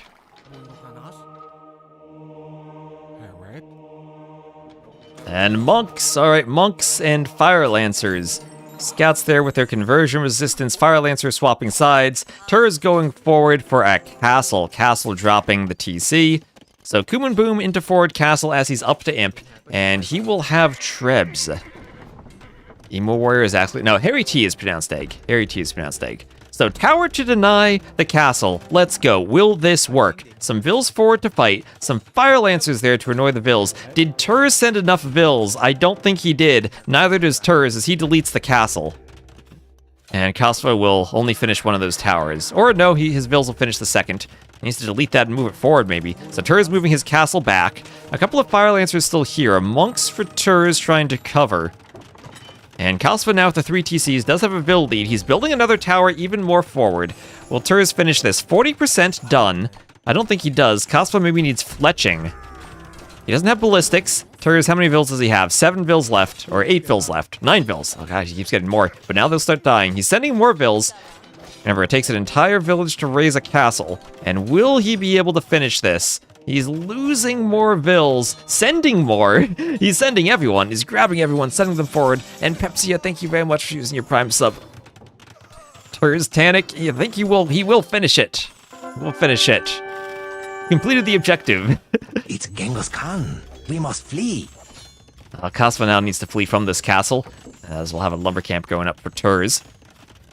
It did go up. It did finally go up. So towers, we'll give them a point for denying the castle anyway. They stopped the first one, and they killed a lot of vills. So now it's a 22 vill lead for Kasva.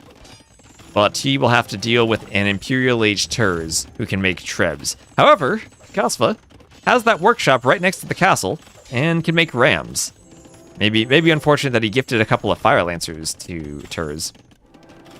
If I were Terz, I'd actually think about trebbing the workshop before moving forward for the TCs. You don't want the trebs to die to sudden rams.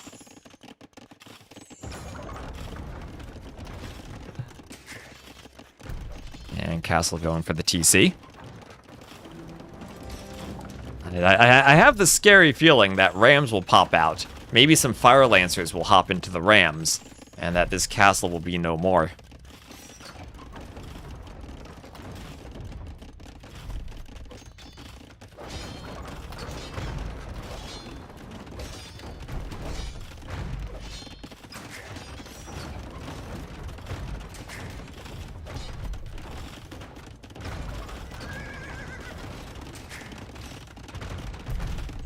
And there go the Rams, there go the Rams. They don't have the Fire Lancer support, but the Lancers are on their way.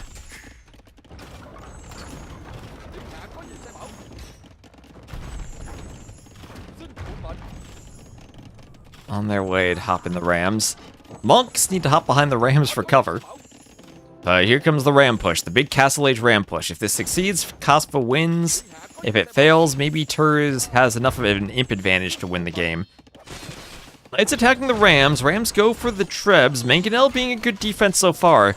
But the Fire Lancers have gotten far enough forward, I don't think they can be stopped. The Mangonel goes down, and the Vills have to fight the Rams underneath the castle. And Kasva will make his own castle. His own castle as he is able to repair his Rams. One more Mangonel does pop out, though. Needs to be repaired against the Fire Lancers, and that goes down. And more Rams keep pouring in from Kasva as he has another workshop in the back.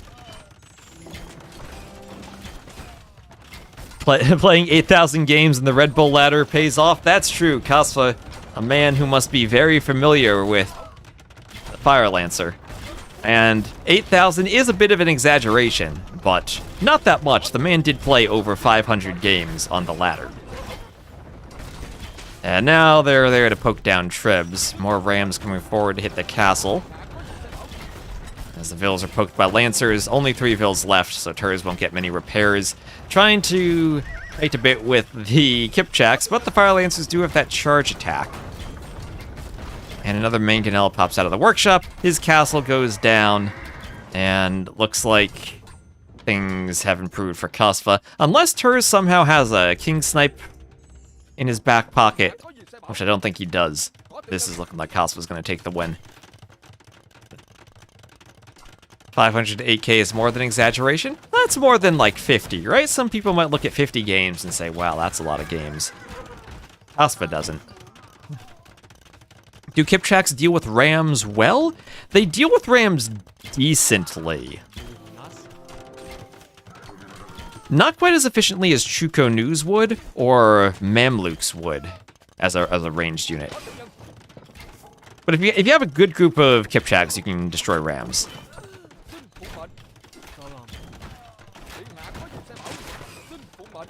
They deal with them fairly. They deal with them decently. I'm not going to say extraordinarily well, because against small numbers, the Rams are still okay. I think you need to get more like 7+, and then deal with Rams. Yeah, you see each of their extra arrows only does 1 damage to the Rams, so even though they do shoot quite a few arrows, it still takes time. And it might be more than 1 damage, there might be a slight attack bonus. I think they shoot Chuko Nu arrows as their secondary projectiles, but not quite enough to threaten the Rams until you get a lot of Kipchaks. The Mangonel are far more threatening. And it gets a final shot off, but 3 rams are still there, and they'll take down the castle over only 1 vil of repairs. Ram pushes finally work. It's 3 damage in the castle age? Alright, yeah, so 3 damage. And if I recall, that only applies to the extra arrows. So the main arrow does 1 damage, and then the 2 extra arrows they shoot do 3 damage. So that's 7 damage per volley. And with the 175 HP, still takes a while. Are Fire Lancers more OP than Skirms? Yes, Red Cliffy. Yes, they are. Fire Lancer, I think it's fair to say, is the strongest unit in the games right now. I know we said that for Skirms for a while, and we've also said that about monks before Devotion and all the monk nerfs. But Fire Lancers are OP, especially since they added to the Vietnamese. They're what I call an and Fire Lancer civ. They've had this bonus for a while. Archery range units have the extra HP. And then for some reason, it now applies also to Fire Lancers. Archery range units and Fire Lancers.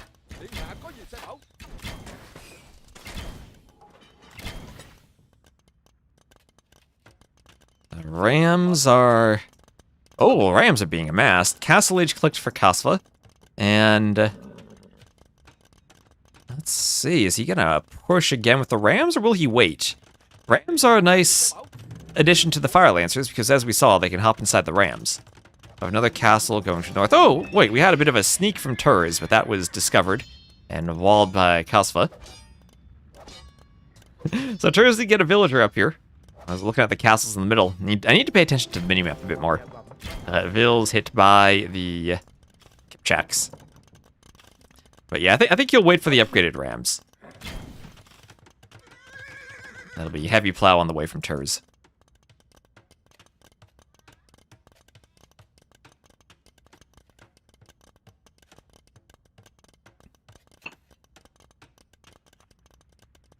And, oh, Kasva has some vills in the south and some vills on the gold mine that are a bit exposed. He's at 170 pop in his house, needs a bit more housing space. Adding in upgrades, iron casting, and ballistics. Skirm Fire Lancer, the ultimate combo. Skirm Fire Lancer and Keeps and Bombard Cannon. That's what we learned from the Koreans. Bill's going down to the Kipchaks. And lots of stone mine for Kasva. Still the player is on the outside.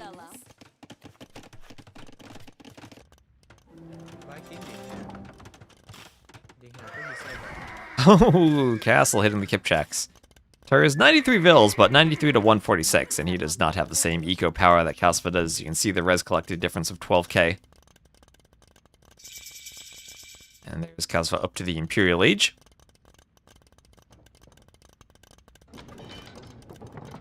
As the gate opens and closes. And oh, Rams hit by the Mangonel. And Cavalier is on the way for Terz.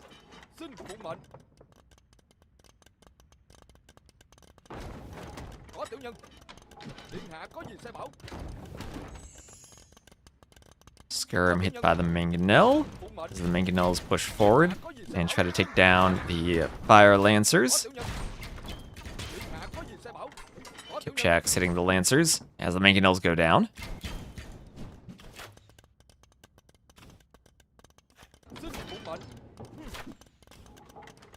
We'll have Bracer, Cap Ram, and Plate Mail Armor all on the way for Kasva. And that is a good Cap Ram push. Do the Vietnamese get Siege Ram? Nope, only Cap Ram. They could do Siege Engineers. It will be a Ram train. Let's go get the houses out of the way. Get them out of the way first. Just make it easier to pathfind the Rams to the workshop. And Terz is still not able to push on the outside. Having stone walls instead of simply palisades is useful. Who would have thought? And the monastery for Terz. Oh, there are his relics too. And the Rams move forward to hit the castle.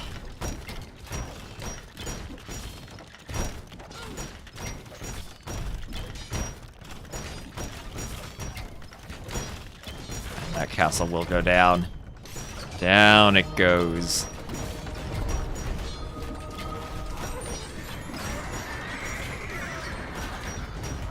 And Treb trying to hit the other Trebs. We'll have Cavaliers in the middle slaughtering the Fire Lancers. And there's a GG from Terz, as Kasva will go up 2-0. I'll need to download the final rec. But congrats to Kasva, who will win the set. Terz still has a chance on slopes to pick up a win, though. And GG, the Kuman Boom not working out for Terz there. 94-94, equal KD. But the eco far ahead for Kasva. Definitely showing the difference between them. And Kasva will want to try to move up to Platinum. A man who is no stranger to grinding out games. So as we've said about the Red Bull ladder. And I'll need to download this final rec. Let's see, so that's 2-0 for Kasva. For maps, that's Terz losing his home map of Tulu. And for civs, that will be Vietnamese over the Cumans. Oh, he still has Byzantines and Wei.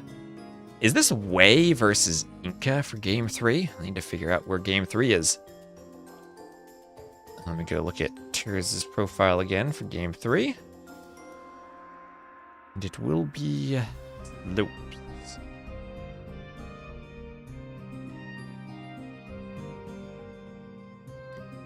So the dashboard is taking a while to download this.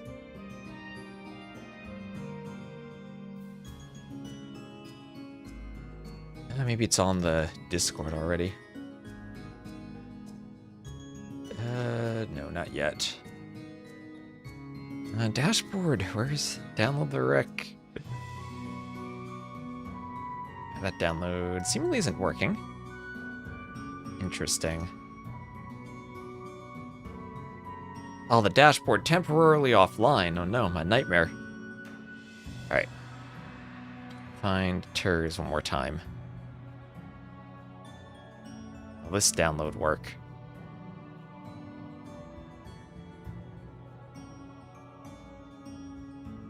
And... oh, yes, it did work. Yay. Thank you, dashboard. Terz Game 3. Pop that in my rec folder.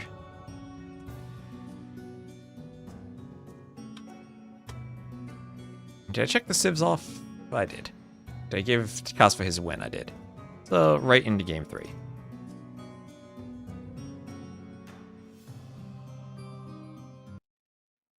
Dukuman's only window is forward castle into fast imp. I think there are many different ways to play that Castle Age boom. You could go all in castle. You could go try to fast imp after that. You could add more TCs and boom afterwards.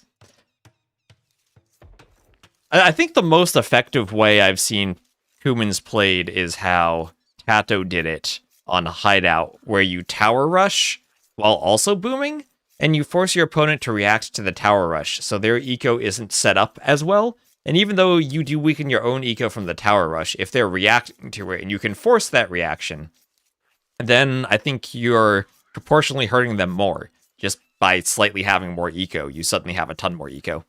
And Jeep, hello Jeep. How are you doing? Thanks for stopping by, Jeep. Lovely to see you in the chat. And this will be Game 3 on slopes. So they were in this game when we started casting. This game was played and finished. Probably some other people casted it already. So appreciate not having spoilers in the chat if you've seen it. And we'll have deer pushed in from Kasva and some boars in the back of his base. And oh yeah, you're right. You're right. I should put the elos on the top here. Wait a minute, let me get their elos up. Oh no, the dashboard is offline. I need the dashboard back so I can get the elos. What group is this? Is this group D? So right now, Kasva is 25-12 and Terz is 25-51. So pretty close in elo too. Pretty darn close in elo. Oh, and Smokey. Hello, Smokey. Did someone say Terz? I think someone said Schmurz. You might have misheard.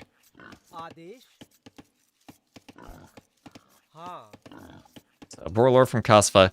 On this map, of course, as I've been saying, we did replace the deer with some hares. So lots of hunt out on these ponds, but you won't spend the Dark Age pushing in 4+ deer. You can push one from each pond, but that's it. A bit more emphasis on actually needing to go out there where it's a bit more vulnerable. This feels like a rough matchup for the Inca. So yeah, Kasva going for Hindustanis. He did have Byzantines, and he had Wei. I'm kind of surprised he's not using the Wei. I guess the Inca could maybe go Skirm plus Kamiyuk against the Wei. And I think the Wei probably have a better eco than the Hindustanis too. I think the free Vil per eco upgrade matters more than the Vil discount. Vil discount is nice, but it's not like you're producing Vils faster as though you were Persians. As long as you keep the TC running without idle time, the Wei simply give you more Vils. This is an understatement. I do wonder if Hindustanis were a counterpick to the Inca. In the late game, I think Hindustanis dominate the Inca. Getting to Chattagni hand cannoneers is very difficult for such an infantry focus of the Inca to deal with. Elam's probably even good against all the eagles in the Castle Age, even though they would die to slingers. In terms of map, Terz, that is a very poor gold pile. He cannot be liking this map. You could try to wall in front of the gold. Kasva will see how utterly atrocious that gold is. Same can be said for Kasva, though. His gold is very far forward, and he has an even harder time walling it. He has a more defendable back gold, but also he used it as part of his wall, or it looks like he will use it as part of his wall. That's kind of an awkward mining camp adjacent to it. So not the easiest gold position for him to defend either.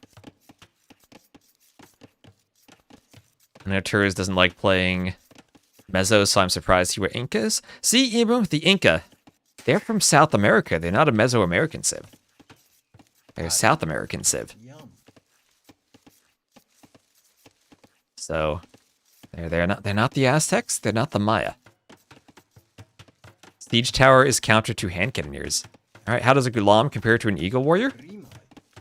If monks get involved, the one thing that the Eagle does better is it has conversion resistance against the monks. Otherwise, the Gulam, I think it'll probably have +2 against the shock infantry of the Eagles. Pretty much all unique units, or all infantry units, have a bonus against shock infantry. So I'm pretty sure the Gulam would win, especially with the patrol stacking meta. The pass-through damage of the Gulam is particularly useful right now. If Sumerians were in the game, they would be a Meso-civ. A Mesopotamian civ. They were in AoE 1, but not quite the time period for AoE 2. Although, I mean, the Three Kingdoms is there. The Romans are here now, so might as well just put everything there. They put the Americans in AoE 3, so I don't think they're too concerned about nonsense. So Lumber Camp doing the double bit axe upgrade for Kasva. He's throwing up a barracks. Not going to go for an early man-at-arms rush. And he will use both of his golds in his wall, so pretty vulnerable at the golds.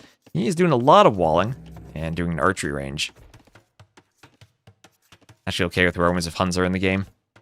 Hey, you could argue that the Western Roman Empire extended into the AoE 2 time period. How's the climate? It's cold right now. Very snowy.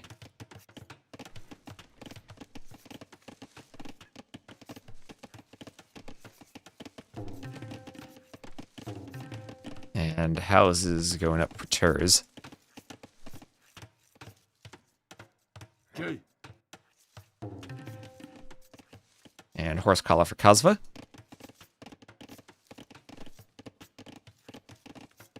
Late Romans period is a lot different to when they were to earlier, yes.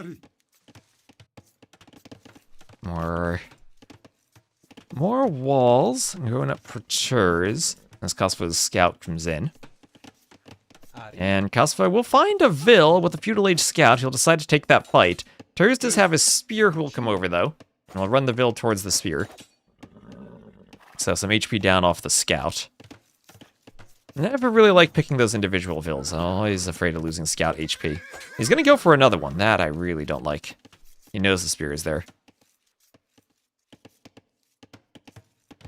And now the wall is up. Might need to swap and use a lumber camp vill to finish the wall. But for now, that vill is safe, and we'll get that wall up in time with enough HP on it. Has to maybe worry about a diagonal hit from the hill. But so far, neither player committing to men-at-arms, just a few skirms, so it feels like wall and skirm from both of them. Oh, look at that gate from Terz.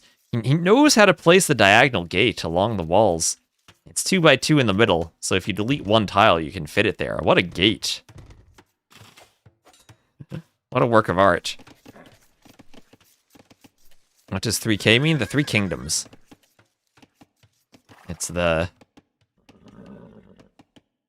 recent DLC with the early Chinese civs. That seemed like they were supposed to be Chronicles type DLC, but then were shoved into AoE 2. And oh, okay, that villager not fighting the scout, and down he goes. Finally, Kasva picking off one of those vills. I feel like that's a bit of a mistake from Terz to lose that fight.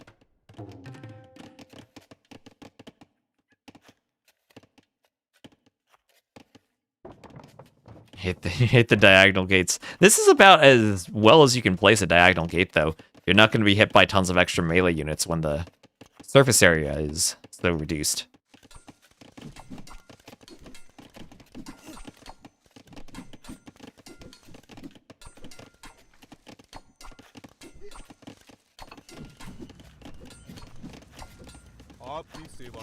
Skirm still hitting more eagles and spears as the scout runs away from the palisade.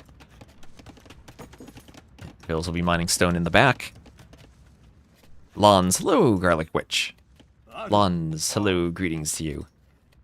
Then so far, no one going out for the extra food on the sides. Extra food just left there.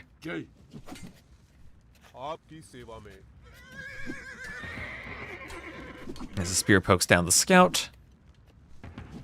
And we'll have vills going forward to add in... what's that, a house? That's a house, not a... I thought that might have been a mining camp for a second, but no, it's just a house.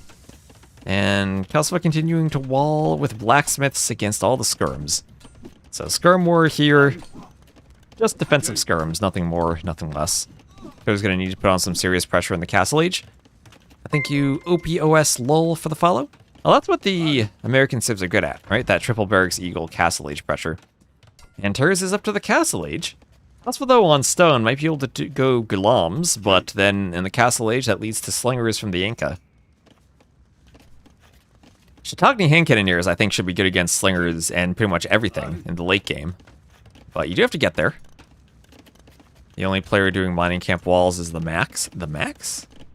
I see him, or at least I did a while ago, every so often playing on the team game ladder. I'll have to check out his profile and see if he's been playing recently. So fletching and Castle Age there for Kasva. And we'll have Castle Age and Scale Mail Armor for Terz. Skirms keep the Vill away.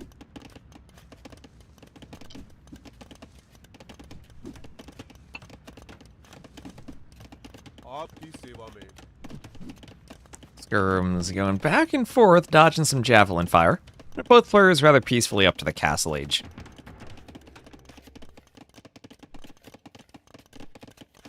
Very didactic stream. You learn about geography, history, physics, and not sure what diagonal is, though. Diagonal, it's like in chess, how the queen can move horizontally, vertically, and diagonally. This gate is placed along a diagonal. I should do a video about the history of diagonal gates. They've gone through quite the evolution of bugs and other things. They've always had their quirks. And they're always the weakest spot in your wall.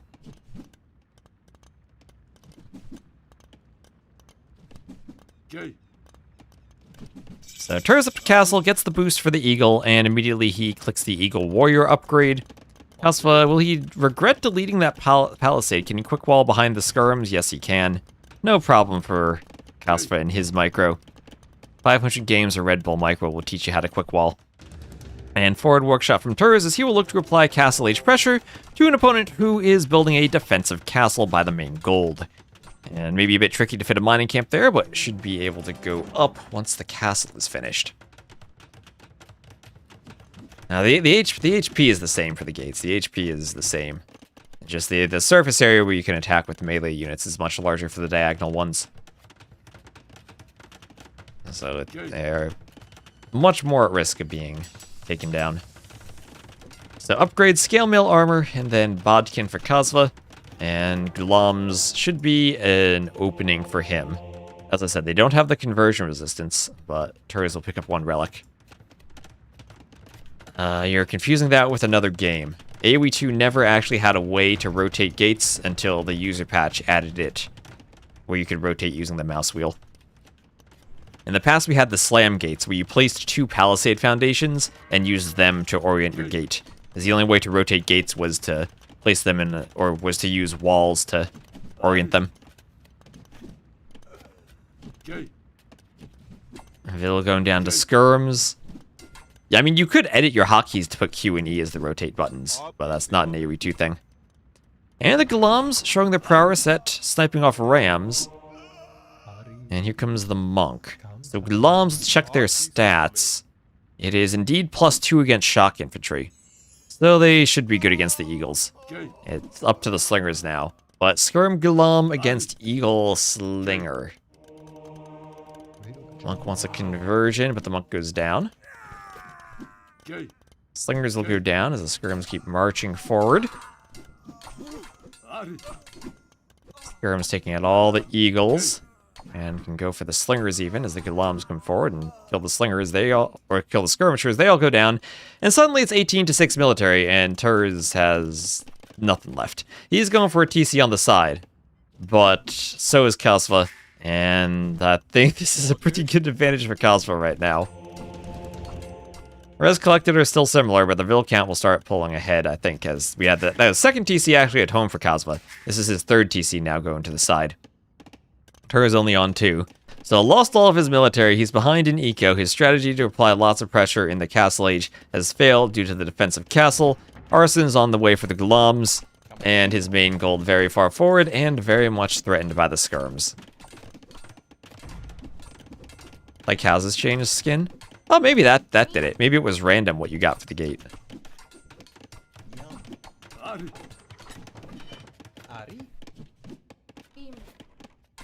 As the Gulams very quickly break in, and they will stab down the Vills. And then they will turn to attack the Eagles. Again, patrol stacks. You don't want a patrol stack against Gulams. Oh, here comes the Mangonel. Terz, he needs a good Mangonel shot. Here, he needs a good Mangonel shot. And gets some of the Gulams. Might protect the Mangonel. And, ooh, somehow he misses. How did that shot miss? But the Mangonel goes down. And now it's skirms, though, against eagles. The eagles did clean the Gulams, and the skirms from Kasva are pushed back. Getting more Gulams, though, and the Gulams should be able to wreck that.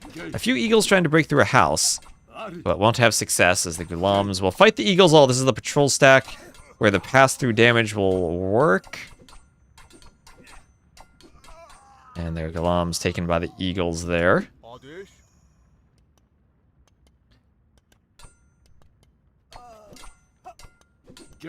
Yeah, Conquerors definitely did not have a QE hotkey to rotate gates.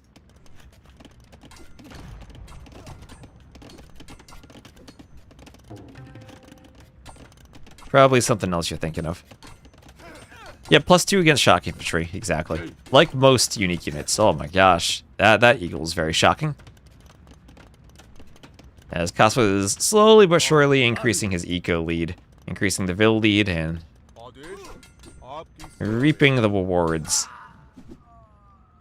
in the res collected. Yeah, you'd waste the stone. Yeah, you used to waste the stone on foundations if you overrode them with gates. As some eagles try to raid Kasva's outlying TC, but he will build a castle to fortify the position by the pond and the hares.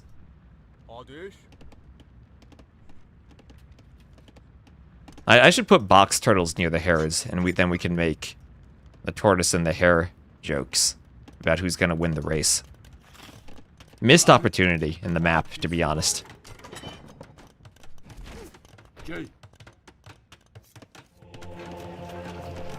So Market and Monastery are on their way up. The Gulams will chase the eagles around. And more Gulaams will come in to poke them down. Monks healing each other by the mangonel. Is it too late to change it? Change what?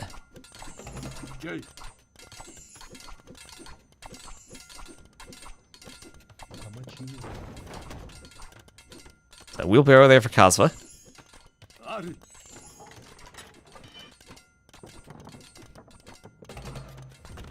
Oh, tortoise next to the hares. I could probably change. I've updated slopes enough, though. I don't want to touch it anymore. Oh, that would have been a good one. I'll use that for another map someday.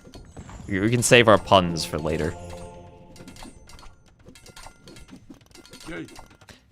Now, AoE 3 was the same as Age of Mythology. You built the walls and then upgraded them to gates. You didn't place the gates individually.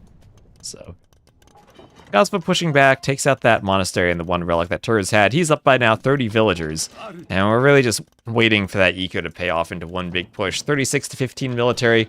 And finally, we'll see the diagonal gate pressured. Kasva does indeed have arson for the Gulaams. Maybe he needs the attack upgrade to pressure the buildings even more.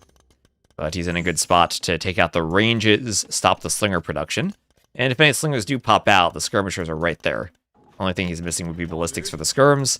And a few eagles were coming forward for Terz, thinking of trying to raid. But that great castle on the gold has protected Kasva. The Kasva castle. And Terz up to imp, and maybe his last chance would be if a fast imp does anything for him.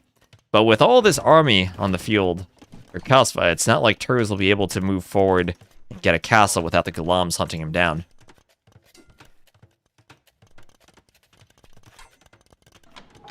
It's working, don't touch it. That would be a simple change, but I think we'll save the pun for something where it's a bit more appropriate. If we could maybe get some type of racing-themed map. I did have someone have an idea for some type of racetrack at one point. A very open map where you have to run around and try to collect stuff. Maybe that would be a good tortoise and hare moment. I can imagine that being one of those danger duck maps that spawns the shorefish as a second object for hares. And forward relic collected from Kasva as he'll bring that back to the monastery in the north. And Terz is still on only 2 TCs, now one of which, the one in the corner, is going up to imp. So he will have a 2-minute advantage over Kasva, who just clicks up with his back TC. Kasva ready to add in ranges for skirms to deal with slingers and potentially do chemistry for hand cannoneers once he's up. Inca Civ that, with, again, their focus on infantry, eagles, Kamiyuks, will not like facing Shiitake hand cannoneers. Also, we check the slingers. They're basically Castle Age hand cannoneers. They have +10 against infantry, but hand cannoneers themselves do not count as infantry. And with the extra range that they get, the advantage for slingers is that they can get up to 8 range with Bracer, but hand cannoneers for the Hindustanis will get up to 9 range with Shiitake. So they will indeed be the stronger unit. I don't think it'll be too close. Skirms now pushing forward, and I think the only thing the Ink could do at that point will be skirms, but as good as skirms are, you don't want to be forced into making nothing but skirms against a civ that'll have good bombard cannon, good siege, a good unique unit for countering skirms too. Yeah, TTF racing, we'll have to bring that back someday. I played that a few times on stream, but it's always a good journey. We did once try out the incomplete events at the end, but I think that would require a lot of balancing work to get the boss fight correct. The Mangonel goes down to the Gulaams, and the Slinger is still forced away. Eagles coming forward, and villagers go for the stone. Like a Kamiyuks. Oh, it's hard to get to the castle in the Kamiyuks, maybe. Kasva up to imp. Well, what's better, pass-through damage or extra range? And Kasva now, he can start doing Gulaams. He will do Elite Gulaam. I was going to say he can start doing Trebs. But skirms are there to pick off the slingers. And Gulam's there for the Eagles. Terz cannot do the castle. The foundation is blocked. He wants a castle in the middle of the map to secure these golds, but won't be able to construct it. Pushed back by Kasva. And now Terz's villas are exposed to Gulam raids, and he will call the GG. And Kasva will take a 3-0 sweep over Terz. So we'll check the stats there. 71 to 51 KD. And the Hindustanis, maybe Kasva anticipating the Inca and going for what seems like a counterpick. Did not go for the Way despite having them available, with how strong the Way have been. But GG's to Schmers as Kasva will come out victorious. And let me check the scoreboard here, update that, give Kasva his win, and then we will go check out the wiki page for the standings.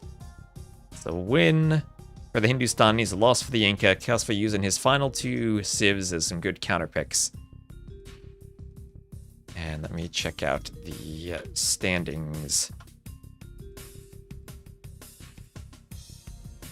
So here we are, standings. Group D, Kasva and Daniel fighting for that first spot. They'll face off in the final week. That'll be a good round 5 matchup. Classic Pro there in 3rd. Terz, poor Terz, tied with Deduzu down at the bottom. Deduzu had a rather quick 3-0 sweep by Daniel the other day.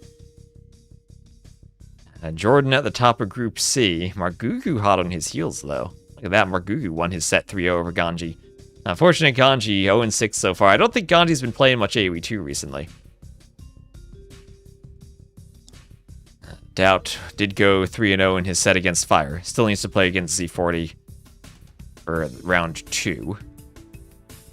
Remember, Silver's in round 3 right now, Gold in round 2, and Platinum will be starting this weekend. Surprised about the 3-0? Yeah, rough set for Terz. Group A still needs more games played in round 2. Val's overtaken was going to be today, but that got rescheduled. Valessa looking strong in his first set. We'll see if that continues. Prisma, I think, also a candidate for winning the group. He did win 2-1 over Miguel. And then Platinum, indeed, starting on Friday. What are we going to have for Platinum? Group A. Leary looking to dominate that, but then Barles, Licks, MBL, Repard, Tato. All good players. I worry Repard's managed to stay alive in Platinum so far. I worry this might be the set where he falls down. I'd kind of expect Repard and Licks to be 5 and 6 there. But if Tato plays poorly, and maybe a rough situation for Tato with all the GL drama and the team disbanding, we'll have to see what type of shape he's in for Group A. In Group B, the group of death. Apologies to Siscon, but he has to contend with Yo, Vinchester, Hera, Hart, and then Lucho. Lucho, a really talented player, but in a group where he's in all likelihood going to finish 5th. Siscon has some really tough matchups. When does Platinum start this weekend?